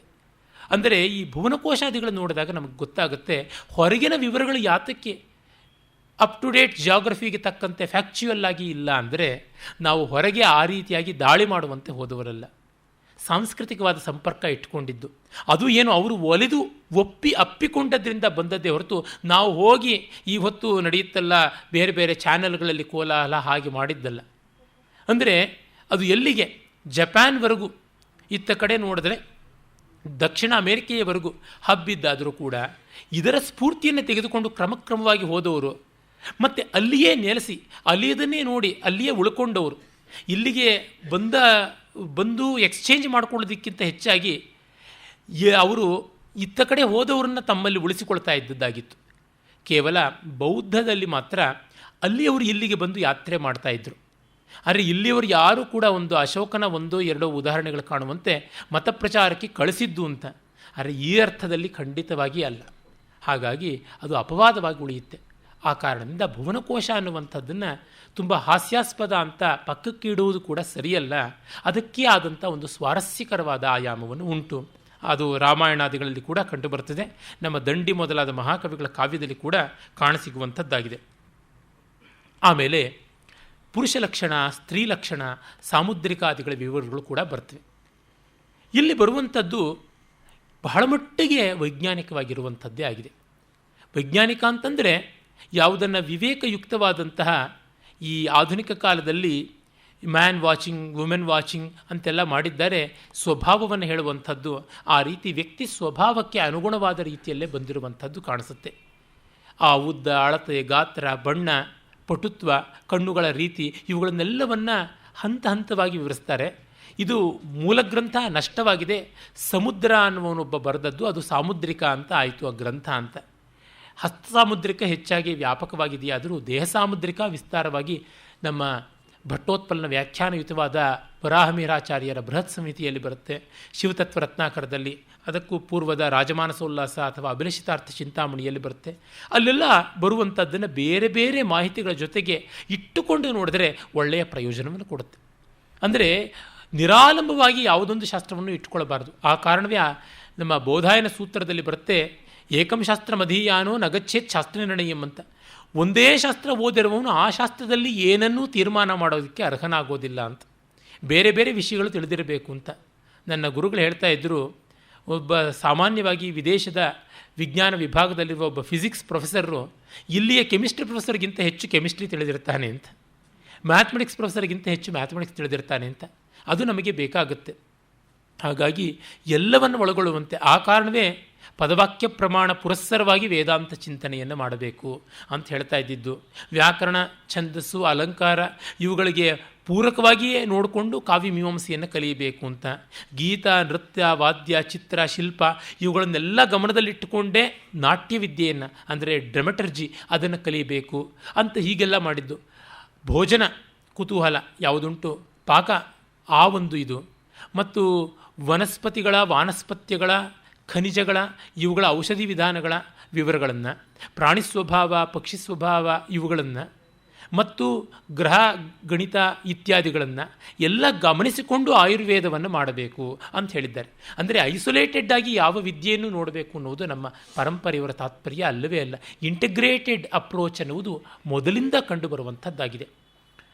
ಹಾಗಾಗಿ ನಮ್ಮಲ್ಲಿ ಒಬ್ಬ ಶಿಲ್ಪಿ ಅಂದರೆ ಅವನಿಗೆ ನೃತ್ಯ ಗೊತ್ತಿರ್ತಾ ಇತ್ತು, ಜ್ಯೋತಿಷ ಗೊತ್ತಿರ್ತಾ ಇತ್ತು, ವಾಸ್ತುಶಿಲ್ಪಾದಿಗಳು ಗೊತ್ತಿರ್ತಾ ಇತ್ತು, ಕಾವ್ಯ ನಾಟಕಗಳಲ್ಲಿ ತಿಳುವಳಿಕೆ ಇರ್ತಾ ಇತ್ತು. ಅದನ್ನು ನೆನ್ನೆಯೇ ಕೂಡ ಪ್ರಸ್ತಾವ ಮಾಡಿದ್ದು ಉಂಟು. ಹೀಗಾಗಿ ಈ ಪುರುಷ ಲಕ್ಷಣ, ಸ್ತ್ರೀ ಲಕ್ಷಣ, ಗೋಲಕ್ಷಣ, ಅಶ್ವಲಕ್ಷಣ, ಹಸ್ತಿಲಕ್ಷಣಾದಿಗಳು ಕೂಡ ಚೆನ್ನಾಗಿ ಬರುತ್ತವೆ. ಆಮೇಲೆ ಈ ಪುರಾಣದಲ್ಲಿ ಕಾಣಿಸುವಂಥ ಮತ್ತೊಂದು ವಿಶೇಷ ಏನೆಂದರೆ ನವರತ್ನಾದಿಗಳ ಲಕ್ಷಣ. ಪರೀಕ್ಷಾಂ ವಚ್ಮಿ ರತ್ನಾನಾಂ ಬಲೋ ನಾಮಾಸುರೋ ಭವತ್ ಇಂದ್ರಾದ್ಯ ನಿರ್ಜಿತಾಸ್ತೇನ ನಿರ್ಜೇತುಂ ತೈರ್ನ ಶಕ್ಯತೆ ವರವ್ಯಾಜೇನ ಪಶುತಾಂ ಯಾಚಿತಸ್ಸ ಸುರೈರ್ಮಖೆ ಬಲೋ ದದೌ ಸ್ವಪಶುತಾಂ ಅತಿಸತ್ವೋ ಮಖೇ ಹತಃ ಪಶುವತ್ ಪ್ರವಿಶೇತ್ ಸ್ತಂಭೆ ಸ್ವವಾಕ್ಯ ಆಶಯ ನಿಯಂತ್ರಿತಃ ಬಲೋ ಲೋಕೋಪಕಾರಾಯ ದೇವಾನಾಂ ಹಿತಕಾಮ್ಯಯ ತಸ್ಯ ಸತ್ವವಿಶುದ್ಧಸ್ಯ ವಿಶುದ್ಧೇನ ಚ ಕರ್ಮಣ ಕಾಯಸ್ಯ ಅವಯವ ಸರ್ವೇ ರತ್ನಬೀಜತ್ವ ಮಾಯಯುಹು ಅಂತ. ಬಲ ಅಂತ ಒಬ್ಬ ರಾಕ್ಷಸ ಇದ್ದ. ಆ ರಾಕ್ಷಸನ್ನು ಇಂದ್ರ ಕೊಂದ ತನ್ನ ವಜ್ರಾಯುಧದ ಪ್ರಯೋಗದಿಂದ. ಆ ಬಲ ತಾನು ಸಾಯುವಾಗ ಪಶ್ಚಾತ್ತಾಪ ಪಟ್ಟು ಲೋಕಹಿತಕ್ಕಾಗಿ ನನ್ನ ಶರೀರ ಇರಲಿಯಿಂದ ಅವನ ಶರೀರದ ಬೇರೆ ಬೇರೆ ಭಾಗಗಳೇ 9 ಖಂಡಗಳಾಗಿ ಮಾಡದಂತೆ ಇಂದ್ರ ಶರೀರವನ್ನು. ಆಗ 9 ಖಂಡಗಳು 9 ಬಗೆಯ ರತ್ನಗಳಾದವು ಅಂತ ಪುರಾಣದಲ್ಲಿ ಬರುವ ಕಥೆ. ಬೇರೆ ಬೇರೆ ಪುರಾಣಗಳಲ್ಲಿಯೂ ಬರ್ತವೆ, ರತ್ನ ಪರೀಕ್ಷಾದಿ ಪ್ರತ್ಯೇಕ ಗ್ರಂಥಗಳಲ್ಲಿಯೂ ಬರ್ತವೆ. ಅಂದರೆ ಏನಿಲ್ಲಿ ಸ್ವಾರಸ್ಯ, ಇವೆಲ್ಲ ಕೂಡ ಮಾನವನ ದೇಹದ ಒಂದು ಅವಿನಾಭಾವವಾದ ಅಂಗಗಳಾಗಿವೆ. ಅಲ್ಲಿ ಒಂದು ರಾಕ್ಷಸಾಂಶ ಉಂಟು. ಲೋಕಹಿತಕ್ಕಾಗಿ ಸತ್ತ ರಾಕ್ಷಸ, ಸತ್ತ ಮೇಲೆ ಲೋಕಹಿತ ಮಾಡದ ಅಂತ. ಅಂದರೆ ಈ ರತ್ನಗಳು ತಮ್ಮಂತೆ ತಾವು ಆಸುರ ಭಾವವನ್ನು ಹೊಂದಿರುತ್ತವೆ, ಆದರೆ ಅದನ್ನು ಲೋಕಹಿತ ದೃಷ್ಟಿಯಿಂದ ನೋಡಿದಾಗ ಮಾತ್ರ ಪ್ರಯೋಜಕವಾಗುತ್ತವೆ ಎನ್ನುವಂಥ ಅಪಾರವಾದ ಮೌಲಿಕವಾದ ಧ್ವನಿ ಉಂಟು.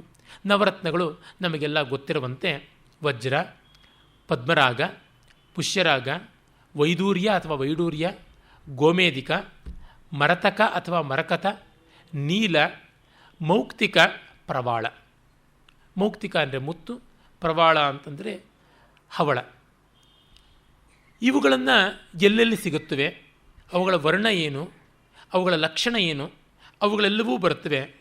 ಮತ್ತು ಅವುಗಳನ್ನು ಹಾಕಿಕೊಂಡ್ರೆ ಆಗುವಂಥ ಫಲಾಫಲಗಳು ಏನು ಅನ್ನುವುದೆಲ್ಲ ಕೂಡ ಬರುತ್ತವೆ. ಫಲಾಫಲಗಳು ಅವರವರ ವಿಶ್ವಾಸಕ್ಕೆ ಸಂಬಂಧಪಟ್ಟಂಥವು.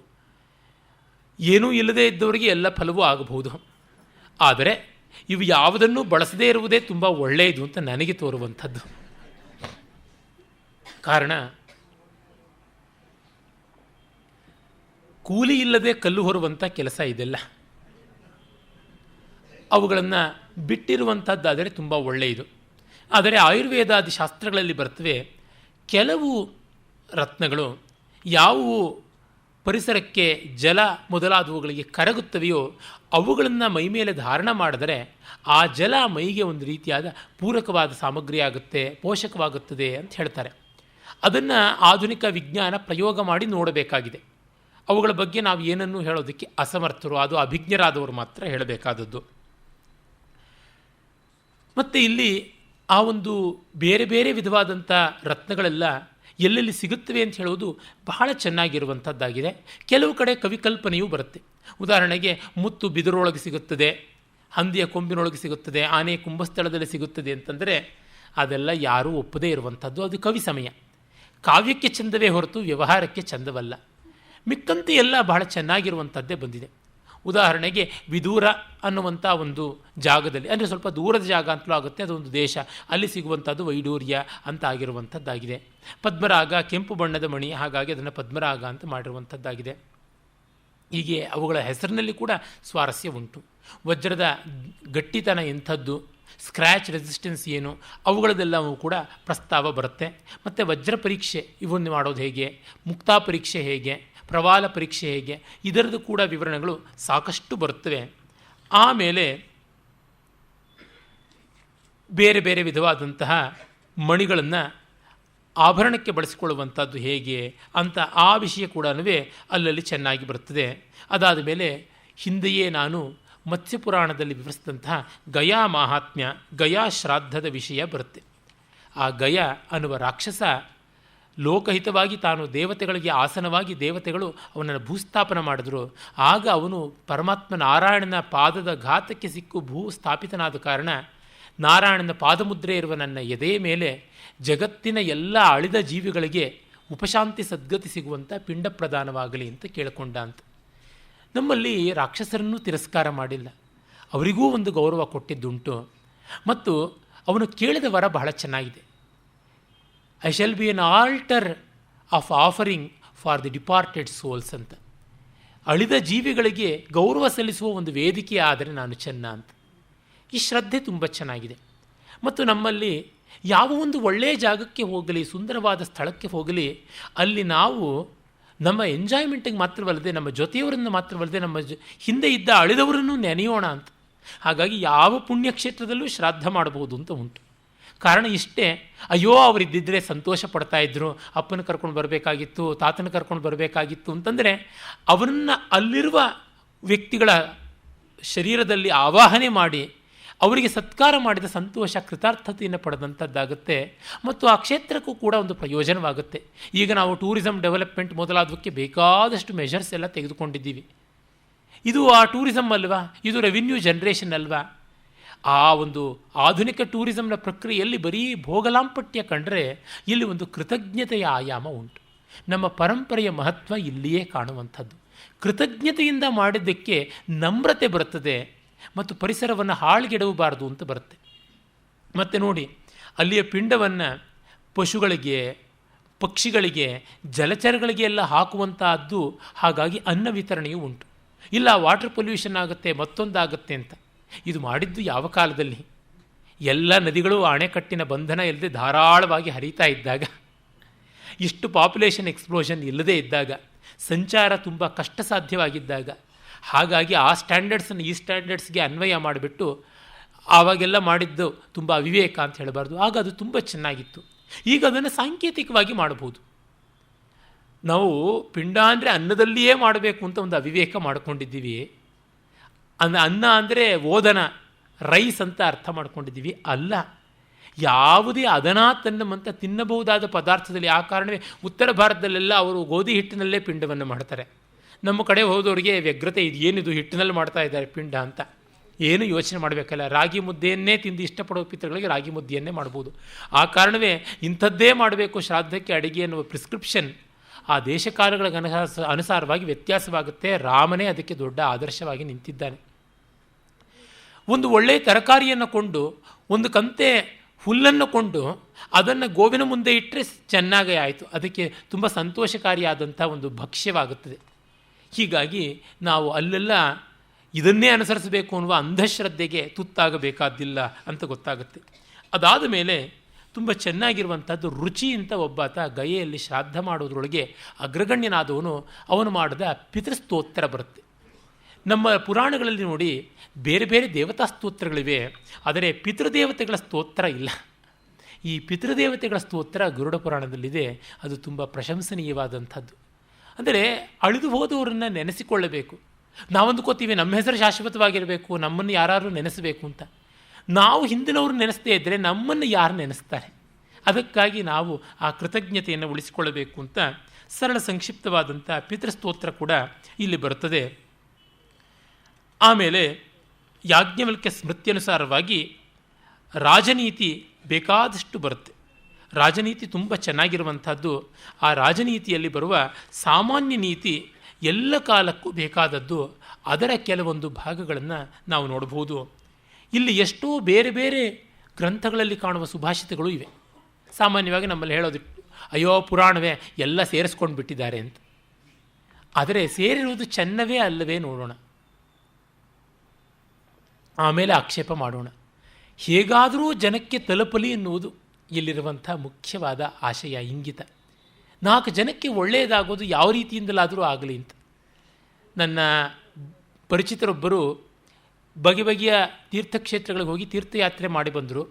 ಮಾನಸಾದಿ ಪ್ರದೇಶಗಳಿಗೂ ಹೋಗಿ ಅಲ್ಲಿಯ ತೀರ್ಥ ಜಲವನ್ನು ತಂದರು. ಅವರ ಮಕ್ಕಳಿಗೆ ಇವೆಲ್ಲ ಅಂಧಶ್ರದ್ಧೆ ಬೇಡ ಅನ್ನುವಂಥದ್ದು. ತೀರ್ಥ ಕೊಡುವುದು ಹೇಗೆ? ಅದಕ್ಕೆ ಪಾಪ ಅವ್ರು ಏನು ಮಾಡಿದ್ರು, ತೀರ್ಥ ಪ್ರಾಶನದ ಪುಣ್ಯ ಬರಲಿ ಅಂತ ಮೊಸರಿನಲ್ಲಿ ಹಾಕಿಟ್ಟು ತೀರ್ಥವನ್ನು ಎಲ್ಲರಿಗೂ ಊಟಕ್ಕೆ ಬಡಿಸಿದ್ರು. ಫಲ ಸಿಕ್ತೋ ಇಲ್ವೋ, ಬಡಿಸಿದವ್ರಿಗೆ ತೃಪ್ತಿ, ಅವರಿಗೆಲ್ಲ ಫಲ ಸಿಕ್ಕಿದೆ ಅಂತ. ಆದರೆ ನಿಜವಾದ್ದೇನೆಂದರೆ, ಈ ಅಖಂಡ ಭಾರತದ ಎಲ್ಲ ತೀರ್ಥಗಳನ್ನು ನನ್ನೊಳಗೆ ತುಂಬಿಸಿಕೊಳ್ಳುವ ಭಾವಶುದ್ಧಿಯಿಂದ ನಾನು ತೆಗೆದುಕೊಳ್ಳಬೇಕು. ಹೇಗೋ ಗೊತ್ತಾಗದಂತೆ ಬಂದುಬಿಟ್ರೆ ಅದು ವಿಟಮಿನ್ ಮಾತ್ರ ಗೊತ್ತಾಗದೆ ತೊಗೊಂಡ್ರು ವಿಟಮಿನ್ ಆ ಎನರ್ಜಿ ಎನ್ನುವಂಥದ್ದು ಕೊಡುತ್ತೆ ಹೊರತು ಇದು ಹಾಗಲ್ವಲ್ಲ. ಹಾಗಾಗಿ ನಾವು ತಿಳಿಯದೇ ಮಾಡಿದಾಗ ಅಂಥ ಪ್ರಯೋಜನ ಇಲ್ಲ. ಕಣ್ಮರೆಯಲ್ಲಿ ಕದ್ದು ಮುಚ್ಚಿ ಮಾಡುವಂಥದ್ದಕ್ಕಿಲ್ಲ. ಮಾಡುವವನು ತೊಡಗಿಸಿಕೊಳ್ಳಬೇಕು. ಯಾರೋ ಅಲ್ಲಿ ಮಾಡ್ತಾ ಇದ್ದಾರೆ, ಇದನ್ನು ನಮ್ಮಮ್ಮ ಅಂತ ಇವನಿಲ್ಲ ಅಂದ್ಕೊಂಡು ಬಿಟ್ಟರೆ ಆಯಿತು ಅಂತಂದರೆ ಇಲ್ಲ. ಒಂದು ಮಟ್ಟದ ತಾದಾತ್ಮ್ಯ ಬೇಕು, ಅನುಭವಿಸಬೇಕು. ನನಗೆ ಬದಲಾಗಿ ಬೇರೆಯವನು ಊಟ ಮಾಡೋದಕ್ಕೆ ಸಾಧ್ಯವೇ? ನನಗೆ ಬದಲಾಗಿ ಬೇರೆಯವನು ಸಿನಿಮಾ ನೋಡೋದಕ್ಕೆ ಸಾಧ್ಯವೇ? ಇದು ಭಾವಜಾಗರಣಕ್ಕೆ ಸಂಬಂಧಪಟ್ಟದ್ದಾದ್ದರಿಂದ, ಭಾವನಾ ವ್ಯಾಪಾರಕ್ಕೆ ಸಂಬಂಧಪಟ್ಟದ್ದು ಅಂತ ಮೀಮಾಂಸಕರು ಮತ್ತೆ ಮತ್ತೆ ಹೇಳುವ ಕಾರಣ ಇಲ್ಲಿ ನಮ್ಮ ತೊಡಗಿಕೊಳ್ಳುವಿಕೆ ಒಂದು ಮಟ್ಟದಲ್ಲಾದರೂ ಇರಲೇಬೇಕು. ತುಂಬ ಅವಹೇಳನಾಸ್ಪದವಾಗಬಾರ್ದು. ಅವರೆಲ್ಲ ಪುರೋಹಿತ ಹೇಳಿದಾಗ ಮಮ ಅಂದ್ಬಿಟ್ರೆ ಆಯಿತು ಅಂತ ಇನ್ನೆಲ್ಲಿಯೋ ನೋಡ್ತಾ ಇನ್ಯಾರ ಜೊತೆಯೋ ಮಾತಾಡ್ತಾ ಕಡೆಗೆ ಸಂಕಲ್ಪ ಮುದ್ರೆಯ ಕೈಯನ್ನು ಇಟ್ಕೊಂಡು ಬಿಟ್ಟರೆ ಬಂತು ಅಂತಲ್ಲ. ಕೂಡಿದ ಮಟ್ಟಿಗೆ ಅದರ ಅರ್ಥ ಏನು ಅಂತ ಕೇಳಬೇಕು. ಒಂದು ವಾಕ್ಯವನ್ನಾದರೂ ನಾನು ಹೇಳ್ತೀನಿ ಅಂತ ಮಾಡಬೇಕು. ಹಾಗಾಗಿ ಇನ್ವಾಲ್ವ್ಮೆಂಟ್ ಇಲ್ಲದ ಯಾವ ಕರ್ಮಕ್ಕೂ ಬೆಲೆ ಇಲ್ಲ. ಫಲ ಯಾಕಿಲ್ಲ ಅಂದರೆ ಇದಕ್ಕೆ ಫಲ ಇಲ್ಲದೆ ಇರುವಂಥದ್ದು. ಹಾಗಾಗಿ ಈ ನೀತಿ ಇತ್ಯಾದಿಗಳನ್ನು ಅನೇಕ ಸ್ರೋತಸ್ಸುಗಳಿಂದ ಸಂಗ್ರಹ ಮಾಡಿದರೂ ಕೂಡ ಇದು ಒಂದು ಕಡೆ ಚೆನ್ನಾಗಿ ಸಿಗುವಂಥದ್ದಾಗಿದೆ. ಅದರಿಂದ ನೋಡಿ, ವ್ರಹ್ಮಿ ನರಕೇ ವಾಸೋ ನತು ದುಶ್ಚರಿತೆ ಗೃಹೆ ನರಕಾಚ್ ಕ್ಷೀಯತೆ ಪಾಪಂ ಕುಗ್ರಹ ಅನ್ನ ನಿವರ್ತತೆ ಅಂತ.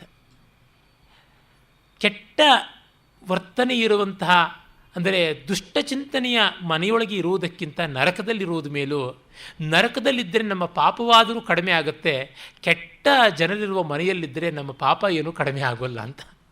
ಅಂದರೆ ಒಳ್ಳೆಯ ಆಲೋಚನೆಗಳು, ಸದ್ವಿಚಾರಗಳು ಮನೆಯಲ್ಲಿರಬೇಕು ಅಂತ. ಅಂಥದ್ದಿಲ್ಲದೆ ಇದ್ದರೆ ಮನೆ ಎಂಥದ್ದು, ಮನೆಯಲ್ಲ ಅಂತ. ಚಲತ್ಯೇಕೇನ ಪಾದೇನ ತಿಷ್ಠತ್ಯೇಕೇನ ಬುದ್ಧಿಮಾನ್ ನ ಪರೀಕ್ಷ ಪರಂಸ್ಥಾನಂ ಪೂರ್ವಮಾಯತನಂ ತ್ಯಜೇತ್. ಹೇಗೆ ನಡೆಯುವಾಗ ಒಂದು ಹೆಜ್ಜೆ ಗಟ್ಟಿಯಾದ ಮೇಲೆ ಇನ್ನೊಂದು ಹೆಜ್ಜೆಯನ್ನು ಎತ್ತಿಡ್ತಾರೋ ಹಾಗೆ ತಾನು ನಿಂತ ನೆಲೆ ಗಟ್ಟಿ ಮಾಡಿಕೊಂಡು ಹಳೆಯ ನೆಲೆಯಿಂದ ಆಚೆಗೆ ಬರಬೇಕು ಅಂತ. ಈಗ ಸಿಕ್ಕಾಪಟ್ಟೆ ಎಂಪ್ಲಾಯ್ಮೆಂಟ್ ಹಾಪಿಂಗ್ ನಡೀತಾ ಇದೆ. ಒಂದು ಜಾಬ್ ಟು ಅದರ್ ಜಾಬ್ ಹಾರಿ ಹೋಗ್ತಾ ಇದ್ದಾರೆ. ಆ ಸಂದರ್ಭದಲ್ಲಿ ಎಚ್ಚರ ಇಟ್ಕೊಳ್ಳೋದ ಮೇಲೂ ಒಂದು ಊರು ಬಿಟ್ಟು ಇನ್ನೊಂದು ಊರಿಗೆ ಹೋಗೋದು, ಒಂದು ಮತ ಬಿಟ್ಟು ಮತ್ತೊಂದು ಮತಕ್ಕೆ ಹಾರಿ ಹೋಗುವಂಥದ್ದು, ಒಂದು ಆಹಾರ ಕ್ರಮ ಬಿಟ್ಟು ಮತ್ತೊಂದು ಆಹಾರ ಕ್ರಮಕ್ಕೆ ತೇಲಿ ಹೋಗುವುದು ಎಲ್ಲ ಮಾಡುವವರು ನಮ್ಮ ನೆಲೆ ಗಟ್ಟಿ ಇದೆಯಾ ಅಂತ. ಈ ಊಟ ನನಗೆ ಒಗ್ಗಿರುವಾಗ ಇನ್ನೊಂದು ಊಟಕ್ಕೆ ಯಾಕೆ ಬಾಯಿ ಹಾಕಬೇಕು? ನಮ್ಮ ವೈದ್ಯರುಗಳು ಅನೇಕರು ವಿವೇಕಿಗಳಾದವರು ಹೇಳ್ತಾರೆ, ತಲೆಮಾರುಗಳಿಂದ ಬಂದಿರುವಂಥ ಒಂದು ಭೋಜನ ವ್ಯವಸ್ಥೆ ಅದು ಸರ್ವಥಾ ಅನರ್ಥಕ್ಯವಲ್ಲ. ಹೆಚ್ಚು ಕೊಬ್ಬರಿ ತಿನ್ನಬೇಡಿ, ನಾಶನ ಆಗಿಬಿಡ್ತೀರಿ, ತೆಂಗಿನಕಾಯಿ ಮುಟ್ಲೇಬೇಡಿ ಅಂತ. ಅದು ಯಾವುದಕ್ಕಾಗಿರುವಂಥದ್ದು ಅಂತಂದರೆ, ತೆಂಗಿನ ಮರ ಮತ್ತು ತೆಂಗಿನ ಫಸಲು ಅದರ ಪ್ರಾಡಕ್ಟ್ಸ್ ಯಾವುದಿವೆ, ಕೋಕೋನಟ್ ಪ್ರಾಡಕ್ಟ್ಸು ಅಮೇರಿಕದ ಸ್ಥಳದಲ್ಲಿ ಆಗುವಂಥದ್ದಲ್ಲ. ಅದು ಆಗುವಂಥದ್ದು ಏನಿದ್ರೂ ಕೂಡ ಈ ಮೆಡಿಟರೇನಿಯನ್ ಇದು ಯಾವುದನ್ನು ನಾವು ಈಕ್ವಿಟೋರಿಯಲ್ ಕ್ಲೈಮೇಟ್ ಅಂತ ಕರಿತೀವಿ, ಭೂಮಧ್ಯ ರೇಖೆಯ ಆಸುಪಾಸಿನಲ್ಲಿರುವಂತಹ ದೇಶಗಳಲ್ಲಿಯೇ ತೆಂಗಿನ ಮರ ಹೆಚ್ಚಾಗಿ ಬೆಳೆಯುವುದು. ಆದರೆ ಟೆಂಪರೇಟ್ ಝೋನಲ್ಲಿ ಅಲ್ಲ. ಆ ಕಾರಣದಿಂದ ಎಲ್ಲಕ್ಕೂ ರುಚಿಯಾಗಿರುತ್ತೆ, ಚೆನ್ನಾಗಿರುತ್ತೆ, ಪುಷ್ಟಿಕಾರಿ ಅಂತ ತೆಂಗಿನಕಾಯಿಯನ್ನು ಬಳಸೋದಕ್ಕೆ ಆರಂಭ ಮಾಡಿ ಅಮೇರಿಕದ ಸ್ಥಳೀಯವಾದ ಪ್ರತ್ಯಾಮ್ನಾಯಗಳು ಯಾವುದಿವೆ ಅದಕ್ಕೆ ಆಲ್ಟರ್ನೇಟಿವ್ ಆಗಿ ಇನ್ಯಾವುದೋ ಇರುವಂಥ ಅವುಗಳ ಪ್ರಾಡಕ್ಟ್ಸ್ಗೆ ಬೆಲೆ ಬಿದ್ದೋದಾಗ ಅವರು ವೈದ್ಯರಿಗೆ, ವೈದ್ಯಕೀಯ ಸಂಸ್ಥೆಗಳಿಗೆಲ್ಲ ಲಂಚ ಕೊಟ್ಟು ಮಾಡಿಸಿದಂಥದ್ದು ಅನ್ನುವುದು ಆ ಸಂಚನ್ನು ಬಯಲು ಮಾಡಿದ್ದಾರೆ. ನಮ್ಮ ಕರಾವಳಿಯ ಜನ ಯಥೇಷ್ಟವಾಗಿ ಶತಶತಮಾನಗಳಿಂದ ತೆಂಗಿನ ಕಾಯನ್ನೇ ಬಳಸ್ತಾ ಬಂದಿದ್ದಾರೆ. ಅವರು ನಮಗಿಂತಲೂ ಆರೋಗ್ಯವಾಗಿದ್ದಾರೆ. ನಾನು ಕಂಡಂತೆ ಕರಾವಳಿಯ ಕಡೆಯಲ್ಲಿ ಇರುವಂಥವರಿಗೆ ಬೊಜ್ಜು ಹೆಚ್ಚಾಗಿ ಕಾಣೋದಿಲ್ಲ. ಬಯಲುಸೀಮೆ ಈ ಕಡೆ ಬಂದರೆ ಹೆಚ್ಚು ಬೊಜ್ಜು ಕಾಣುತ್ತೆ, ಬಲ್ಕಿ ಬಾಡಿ ಜಾಸ್ತಿ ಉಂಟು. ಅದು ಏನು ನೋಡಿದ್ರೆ ಗೊತ್ತಾಗುತ್ತೆ, ಅವರು ತೆಂಗಿನ ಎಣ್ಣೆಯನ್ನೇ ಬಳಸ್ತಾ ಬಂದಿದ್ದಾರೆ. ಹಾಗಾಗಿ ಅವರಿಗೆ ತೆಂಗಿನಕಾಯನ್ನು ತಿನ್ನಬೇಡಿ ಅಂತೆಲ್ಲ ಆಟಾಟೋಪ ಮಾಡುವಂಥದ್ದು ಅವಿವೇಕ ಅಂತ ಗೊತ್ತಾಗುತ್ತೆ. ಈ ಥರದ್ದೆಲ್ಲ ಆಹಾರ ವಿಚಾರಾದಿಗಳು ಆಯಾ ಸ್ಥಳಕ್ಕೆ ತಕ್ಕಂತೆ ಚೆನ್ನಾಗಿರುತ್ತೆ. ಬೇರೊಂದನ್ನು ಹೊಸ ದೇವರನ್ನು ಒಗ್ಗಿಸ್ಕೊಳ್ಳೋಕೆ ಮುಂಚೆ ಹಳೆ ದೆವ್ವನೇ ಚೆನ್ನಾಗಿತ್ತು ಅಂತ ನಂಬಿಕೊಳ್ಳಬೇಕಾದದ್ದು ಉಂಟು. ಆ ಬಗ್ಗೆ ಎಷ್ಟು ಚೆನ್ನಾಗಿ ಇದು ಹೇಳುತ್ತೆ. ಆಪತ್ಸು ಮಿತ್ರಂ ಜಾನೀಯಾತ್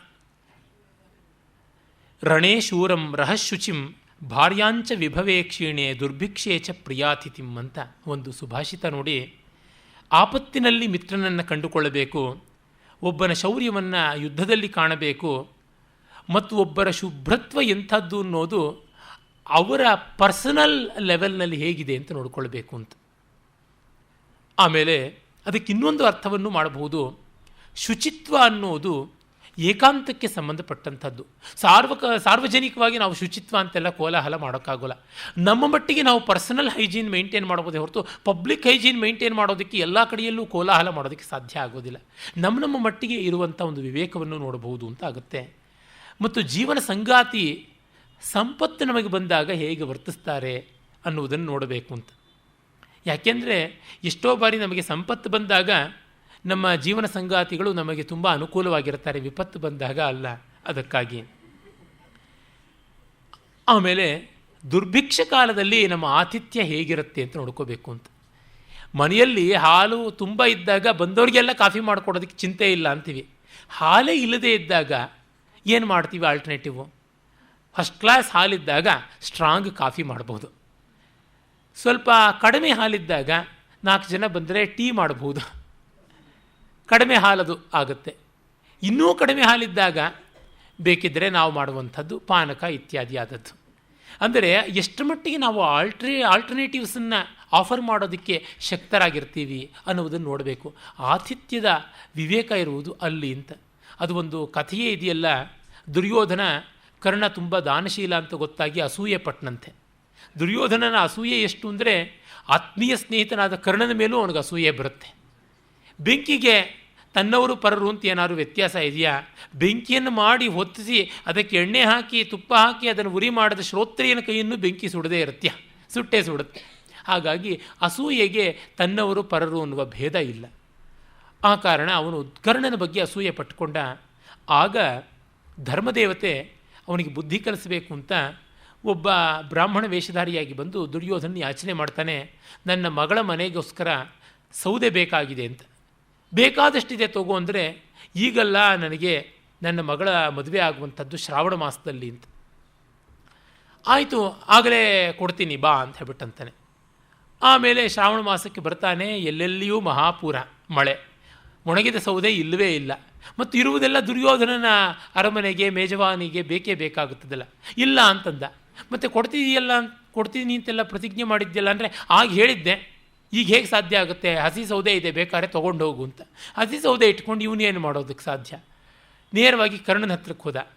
ಕರ್ಣ ತತ್ಕ್ಷಣವೇ ತನ್ನ ಮನೆಯ ಕಂಬಗಳನ್ನು, ದೂಲಗಳನ್ನು, ಬೋದಿಗೆಗಳನ್ನು ಎಲ್ಲವನ್ನೂ ಕೀಳಿಸಿ, ಆ ಕೀಳಿಸುವ ಮುನ್ನ ಆ ಸ್ಥಾನದಲ್ಲಿ ತನ್ನ ಬಾಣಗಳನ್ನೇ ಅವುಗಳಿಗೆ ಆಧಾರವಾಗಿ ನಿಲ್ಲುವಂತೆ ಮಾಡಿ ತನ್ನ ಮನೆಯ ಮರಮುಟ್ಟುಗಳನ್ನು ಕೊಟ್ಟು ಅವನ ಮಗಳ ಮದುವೆಗೆ ಬೇಕಾದಂಥ ಉರುವಲಿನ ವ್ಯವಸ್ಥೆ ಮಾಡಿದಂತೆ. ಆಗ ಧರ್ಮದೇವತೆ ದುರ್ಯೋಧನ ಹತ್ರಕ್ಕೆ ಬಂದು, ಯಾಕೆ ಕರ್ಣನ ದಾನಿ ಅಂತ ಹೇಳೋದು ಗೊತ್ತಾಯ್ತಾ ಅಂತ ಮುಖಕ್ಕೆ ತಿವಿದು ಹೋಯಿತು ಅಂತ ಕಥೆ ಉಂಟು. ಇದು ಯಾವ ಮಹಾಭಾರತದಲ್ಲೂ ಇಲ್ಲ, ಲೋಕದಲ್ಲಿ ಪ್ರಚಾರದಲ್ಲಿರುವಂಥ ಕಥೆ ಬಹಳ ಚೆನ್ನಾಗಿದೆ. ಹಾಗಾಗಿ ಆ ದುರ್ಭಿಕ್ಷದಲ್ಲಿ ಆತಿಥ್ಯ ಗೋಚರವಾಗುವಂಥದ್ದು ಅನ್ನೋದನ್ನು ಬಹಳ ಚೆನ್ನಾಗಿ ಹೇಳುತ್ತೆ. ಮತ್ತೆ ನೋಡಿ ಇನ್ನೊಂದು ನೀತಿ, ಯಸ್ಮಿನ್ ದೇಶೇ ನ ಸಮ್ಮಾನಂ ನ ಪ್ರೀತಿರ್ ನ ಚ ಬಾಂಧವಾ ನ ಚ ವಿದ್ಯಾಗಮಃ ಕಶ್ಚಿತ್ ನ ತತ್ರ ದಿವಸಂ ವಸೇತ್. ಯಾವ ಊರಿನಲ್ಲಿ ನಮಗೆ ಗೌರವ ಇಲ್ಲ, ಪ್ರೀತಿ ಇಲ್ಲ, ಆತ್ಮೀಯರಿಲ್ಲ, ವಿದ್ಯೆಯೂ ಇಲ್ಲ, ಸಂಪತ್ತೂ ಇಲ್ಲವೋ, ಸ್ವಾಸ್ಥ್ಯವೂ ಇಲ್ಲವೋ, ಅಲ್ಲಿ ಒಂದು ದಿವಸವೂ ಇರಬಾರದು ಅಂತ. ಅಪ್ಪ ಹಾಕಿದ ಆಲದ ಮರ ಅಂತ ಅಲ್ಲಿಯೇ ಇರಿ ಅಂತ ನಮ್ಮ ಪರಂಪರೆ ಹೇಳಿಲ್ಲ. ನೀವು ಬೆಟರ್ ಪ್ರಾಸ್ಪೆಕ್ಟ್ಸ್ ಇದ್ದರೆ ಬೇರೆ ಕಡೆಗೆ ಹೋಗಿ, ತಪ್ಪಲ್ಲ ಅನ್ನುವಂಥ ಅಭಿಪ್ರಾಯವನ್ನು ಕೂಡ ಇದು ಕೊಡ್ತಾ ಇದೆ. ಧನಸ್ಯ ಯಸ್ಯ ರಾಜಭ್ಯ ಭಯಂ ನಾಸ್ತಿ ನ ಚೌರತಃ ಮೃತಂಚ ಎನ್ನ ಮುಚ್ಚಿಯೇತ ಸಮರ್ಜಯಸ್ವ ತದ್ಧನಂ. ಯಾವ ದುಡ್ಡಿಂದ ರಾಜರುಗಳ ಭಯ ಇಲ್ಲವೋ, ಕಳ್ಳರುಗಳ ಭಯ ಇಲ್ಲವೋ, ಸತ್ತ ಮೇಲೆ ನನ್ನನ್ನು ಬಿಟ್ಟು ಹೋಗುತ್ತೆ ಅನ್ನೋ ಭಯ ಇಲ್ಲವೋ, ಆ ದುಡ್ಡನ್ನು ಸಂಪಾದಿಸುವ ಪ್ರಯತ್ನ ಮಾಡುವಂಥ. ಅದು ಪುಣ್ಯವಲ್ಲದೆ, ಸತ್ಕೀರ್ತಿಯಲ್ಲದೆ ಮತ್ತು ಇನ್ಯಾವುದಿರುತ್ತೆ? ಈ ರೀತಿಯಾದ ಎಷ್ಟೋ ಸುಭಾಷಿತಗಳು ಇಲ್ಲಿ ಬರ್ತವೆ. 108 ಸುಭಾಷಿತ ಇಲ್ಲಿದೆ. ಅಂದರೆ ನೋಡಿ ಎಷ್ಟು ಸೊಗಸಾಗಿರುವಂಥದ್ದು ಗರುಡ ಪುರಾಣ ಹೇಳುವಂಥ ನೀತಿ ಅಂತ ನಮಗೆ ಗೊತ್ತಾಗುತ್ತೆ. ಇನ್ನೊಂದು ಸುಭಾಷಿತ ಹೇಳಿ ಆ ಪ್ರಕರಣ ಮುಗಿಸ್ತೀನಿ.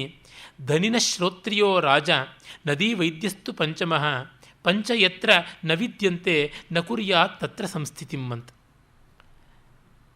ಸಾಲ ಕೊಡುವಂಥ ಅಥವಾ ಉದಾರಿಯಾದ ಶ್ರೀಮಂತ, ಜ್ಞಾನಿಯಾದ ಶ್ರೋತ್ರಿಯ, ಚೆನ್ನಾಗಿ ಆಳ್ವಿಕೆ ಮಾಡಬಲ್ಲಂತಹ ವ್ಯವಸ್ಥೆ, ಲಾ ಆ್ಯಂಡ್ ಆರ್ಡರ್ ಇಟ್ಟುಕೊಂಡಿರುವ ರಾಜ ಮತ್ತು ಒಳ್ಳೆಯ ಜೀವನದಿ ಹಾಗೂ ಚೆನ್ನಾದ ಆರೋಗ್ಯವನ್ನು ತಂದುಕೊಡಬಲ್ಲ, ಸ್ಥಾಪನೆ ಮಾಡಬಲ್ಲ ವೈದ್ಯ, ಈ 5 ಜನ ಎಲ್ಲಿ ಇಲ್ಲವೋ ಅಂಥ ಊರಿನಲ್ಲಿ ಇರಬಾರದು ಅಂತ.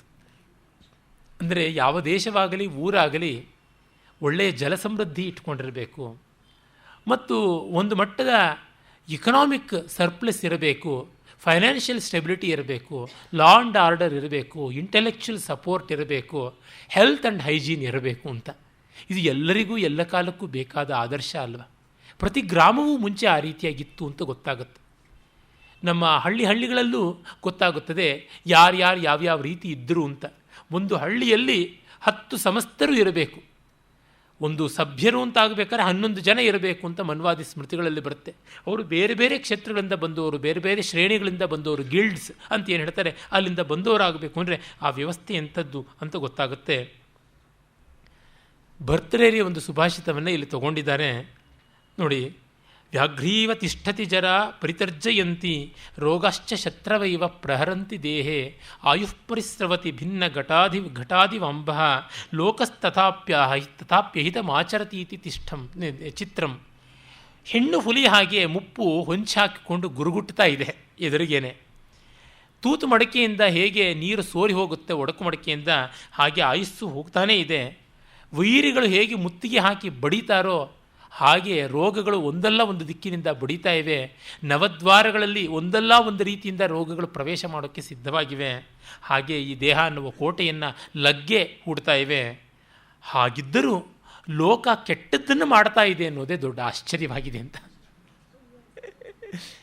ಅಂದರೆ ರೋಗ ಇದೆ, ಸಾವಿದೆ, ಮುಪ್ಪಿದೆ, ಇಷ್ಟೆಲ್ಲ ಇದ್ದರೂ ನಾನು ಏನು ಶಾಶ್ವತ, ಒಂದಿಷ್ಟು ಒಳ್ಳೇದು ಮಾಡಿ ಹೋಗೋಣ ಅಂತ ಇಲ್ಲ. ಅದನ್ನೇ ತೀರ್ಮಾನವಾಗಿ ಪರ್ಟಿನೆಂಟಾಗಿ ಕಮಿಟೆಡ್ ಆಗಿ ಕೆಟ್ಟದ್ದನ್ನು ಮಾಡ್ತಾ ಇದ್ದಾನಲ್ಲ, ಅದನ್ನು ಇನ್ನೇನಂತ ಹೇಳಬೇಕು ಅಂತ ಹೇಳ್ಬಿಟ್ಟು. ಆಮೇಲೆ ಆ ಒಂದು ಬದುಕಿನ ಅಶಾಶ್ವತತೆಯ ಬಗ್ಗೆ ನೋಡಿ. ಸತ್ಯಂ ಮನೋರಮ ರಾಮ ಸತ್ಯಂ ರಮ್ಯಾ ವಿಭೂತಯ ಕಿಂತು ವೈ ವನಿತಾಪಾಂಗ ಭಂಗೀಲೋಲಂ ಹಿ ಜೀವಿತಂ. ಇದು ಭರ್ತೃಹರಿದೆ ಶ್ಲೋಕ. ಒಂದು ಸ್ವಲ್ಪ ಪಾಠಭೇದ ಮಾತ್ರ ಉಂಟು. ಹೆಣ್ಣೂ ಸತ್ಯ, ಹೊನ್ನೂ ಸತ್ಯ, ಮಣ್ಣೂ ಸತ್ಯ ಎಲ್ಲ. ಆದರೆ ಬದುಕು ತುಂಬ ಅಶಾಶ್ವತ ಅಂತ ಗೊತ್ತಾದ ಮೇಲೆ ಈ ಸತ್ಯಗಳಿಗೇ ಅಂಟಿಕೊಂಡಿರೋದಿಲ್ಲ, ಇನ್ನೂ ದೊಡ್ಡ ಸತ್ಯದ ಕಡೆ ಹೋಗ್ತೀವಿ ಅಂತ. ಇದ್ದೇ ಇದೆ, ತಿನ್ನುವುದಿದೆ, ಉಣ್ಣುವುದಿದೆ, ಉಡುವುದಿದೆ. ಆದರೆ ಇವು ಎಷ್ಟು ತಿಂದೇವು, ಎಷ್ಟು ಉಂಡೇವು, ಎಷ್ಟು ತೊಟ್ಟೇವು, ಎಷ್ಟು ಕಂಡೇವು, ಇನ್ನೊಬ್ಬರಿಗೆ ಒಂದಿಷ್ಟು ಕಾಣಿಸೋದು ಬೇಡವೆ, ಇನ್ನೊಬ್ಬರಿಗೆ ಒಂದಿಷ್ಟು ಊಡಿಸುವುದು ಬೇಡವೆ ಅನ್ನುವ ಭಾವ ಬರಬೇಕು ಅನ್ನುವುದನ್ನು ತುಂಬ ಚೆನ್ನಾಗಿ ಹೇಳುವಂಥದ್ದಾಗಿದೆ. ಆಮೇಲೆ ಭೃತ್ಯ ಧರ್ಮವನ್ನು, ಸೇವಾಧರ್ಮವನ್ನು ಕೂಡ ಹೇಳುತ್ತೆ. ಇಲ್ಲಿ ಹೆಚ್ಚಾಗಿ ಕ್ಷೇಮೇಂದ್ರನ ಸೇವ್ಯ ಸೇವಕೋಪದೇಶ ಅನ್ನುವ ಗ್ರಂಥ ಉಂಟು, ಅಲ್ಲಿಂದ ತೆಗೆದುಕೊಂಡಿರುವಂಥದ್ದಾಗಿದೆ. ಕ್ಷೇಮೇಂದ್ರನ ಸೇವ್ಯ ಸೇವಕೋಪದೇಶ ತುಂಬ ಅನ್ಯಾದೃಶವಾದಂಥದ್ದು. ಅಲ್ಲಿ ಎಂಪ್ಲಾಯಿ ಆ್ಯಂಡ್ ಎಂಪ್ಲಾಯರ್ ಹೇಗಿರಬೇಕು ಅಂತ ಬಹಳ ಚೆನ್ನಾಗಿ ಬರುತ್ತದೆ. Perhaps first of it's kind ಅಂತ ಹೇಳ್ಬೋದು. ಆದರೆ ಅರ್ಥಶಾಸ್ತ್ರಾದಿಗಳಲ್ಲಿ ಕೂಡ ಅದರ ಬಗ್ಗೆ ಸಾಕಷ್ಟು ಹೊಳಹಿದೆ. ಮುಂದೆ ಈ ಗೋಖಲೆ ಸಂಸ್ಥೆಯಲ್ಲಿಯೇ ಕೌಟಿಲ್ಯ ಅವನ ಅರ್ಥಶಾಸ್ತ್ರದ ಬಗ್ಗೆ ನನಗೆ ಮಾತನಾಡುವ ಅವಕಾಶ ಬರಲಿದೆ. ಆಗ ಆ ಎಲ್ಲ ವಿಷಯಗಳನ್ನು ಚೆನ್ನಾಗಿ ನಾವು ಕಾಣಬಹುದು. ಅದಾದ ಮೇಲೆ ಶುಚಿತ್ವ ಅಂದರೆ ಏನು, ಮಿತ್ರ ಅಂದರೆ ಯಾರು, ಶತ್ರು ಅಂದರೆ ಯಾರು, ಅವುಗಳ ಬಗ್ಗೆ ಕೂಡ ಒಳ್ಳೆಯ ವಿವೇಕ ಬರುತ್ತೆ. ಬಹಳ ಚೆನ್ನಾಗಿರುವಂಥದ್ದು, ತುಂಬ ಸೊಗಸಾಗಿರುವಂಥದ್ದು. ಅಸಂಖ್ಯವಾದ ನೀತಿ ವಿಷಯಗಳು ಸಾಲು ಸಾಲಾಗಿ ಇಲ್ಲಿ ಬರುವಂಥದ್ದಾಗಿವೆ. ಅದಾದ ಮೇಲೆ ಬೇರೆ ಬೇರೆ ವ್ರತಗಳ ವಿಷಯ ಬರುತ್ತೆ. ಮನ್ಮಥನಿಂದ ಮೊದಲುಗೊಂಡು ಎಲ್ಲ ದೇವತೆಗಳ ವ್ರತ, ಪ್ರೀತ್ಯರ್ಥವಾದಂಥ ವ್ರತ ಉಂಟು. ನಮ್ಮ ಪರಂಪರೆಯಲ್ಲಿ ಬೇಕಾದಷ್ಟು ಉಂಟು. ಅನಂಗ ತ್ರಯೋದಶಿ, ಅಖಂಡ ದ್ವಾದಶಿ, ಊನ ಚತುರ್ದಶಿ, ಈ ರೀತಿಯಾಗಿ ಬೇಕಾಗಿರ್ತಕ್ಕಂಥ ವ್ರತಗಳೆಲ್ಲ ಬರುತ್ತವೆ. ಆಮೇಲೆ ಚಾತುರ್ಮಾಸ್ಯ ವ್ರತ ಬರುತ್ತೆ. ಈ ಚಾತುರ್ಮಾಸ್ಯ ವ್ರತದ ಬಗ್ಗೆ ಕೂಡ ನಾನು ಹೇಳಿದ್ದುಂಟು. ಶಾಖ, ದಧಿ, ಧಾನ್ಯ, ಪಯೋ ವ್ರತಗಳು ಅಂತ 4 ಇವೆ. ಅವುಗಳ ವಿಷಯ ಬರುತ್ತೆ. ಮತ್ತು ಭೀಷ್ಮ ಪಂಚಕ ಅಂತ ಆ ಒಂದು ತುಂಬ ಕಠೋರವಾದಂಥ ಉಪವಾಸ ವ್ರತ, ಅದರ ವಿವರ ಕೂಡ ಬರುತ್ತೆ. 5 ದಿವಸ ಅಖಂಡವಾಗಿ ನಿರ್ಜಲ ಉಪವಾಸವನ್ನು ಮಾಡಿ 6ನೇ ದಿವಸ ಪಾರಾಯಣ ಮಾಡಬೇಕಾಗಿರುವಂಥದ್ದು ಯಾವುದುಂಟು ಅದರ ಬಗ್ಗೆ ಬಂದಿದೆ. ತುಂಬ ವಿವರಗಳು ಚೆನ್ನಾಗಿಯೇ ಬರುವಂಥದ್ದಾಗಿದೆ. ಅದಾದ ಬಳಿಕ ಶಿವರಾತ್ರಿ ವ್ರತದ ಬಗ್ಗೆ ಬರುತ್ತದೆ. ಆಮೇಲೆ ಏಕಾದಶಿ ಮಹಾತ್ಮೆ, ಏಕಾದಶಿ ವ್ರತದ ಬಗ್ಗೆ ಸಂಕ್ಷೇಪವಾಗಿ ಬರುತ್ತೆ. ಮಾಧಾಂತನಿಂದ ಮೊದಲುಗೊಂಡು ರುಕ್ಮಾಂಗದನವರೆಗೆ ಹೇಗೆಲ್ಲ ಮಾಡಿದ್ರು ಅನ್ನುವಂಥದ್ದು ಕಾಣಿಸಿಕೊಳ್ಳುತ್ತದೆ.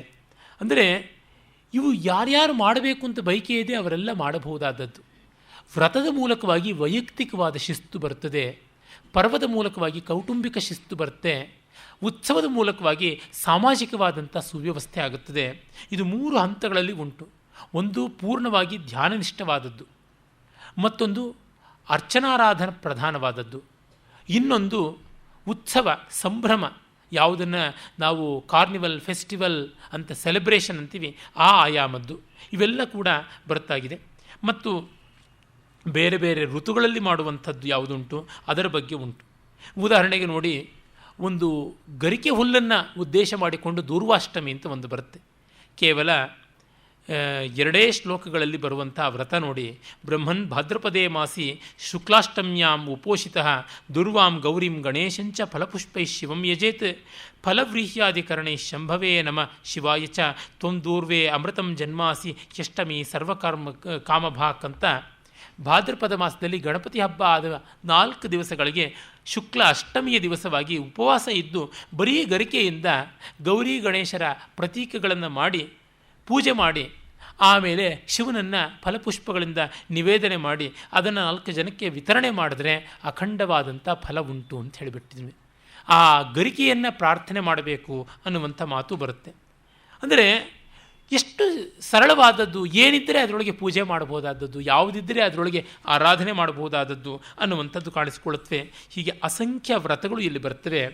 ನಾವು ಸ್ಕಾಂದ ಪುರಾಣವನ್ನು ನೋಡುವಾಗ ಇನ್ನಷ್ಟು ವಿಸ್ತಾರದಲ್ಲಿ ವ್ರತಗಳನ್ನು ನೋಡಬಹುದು. ಮತ್ಸ್ಯ ಪುರಾಣದಲ್ಲಿ ಕೂಡ ಇವುಗಳನ್ನು ಕಂಡಿದ್ವಿ. ನಾಳೆ ದಿವಸ ವಿಶೇಷತಃ ಇದರ ಉತ್ತರಾಖಂಡದಲ್ಲಿ ಬರುವಂಥದ್ದು ಅನೇಕರ ಆಸಕ್ತಿಯೂ ಅಲ್ಲಿದೆ ಅಂತ ಕೇಳಿದ್ದೀನಿ. ಪ್ರೇತಖಂಡ, ಅದನ್ನು ಗಮನಿಸೋಣ. ಓಂ ತತ್ಸತ್.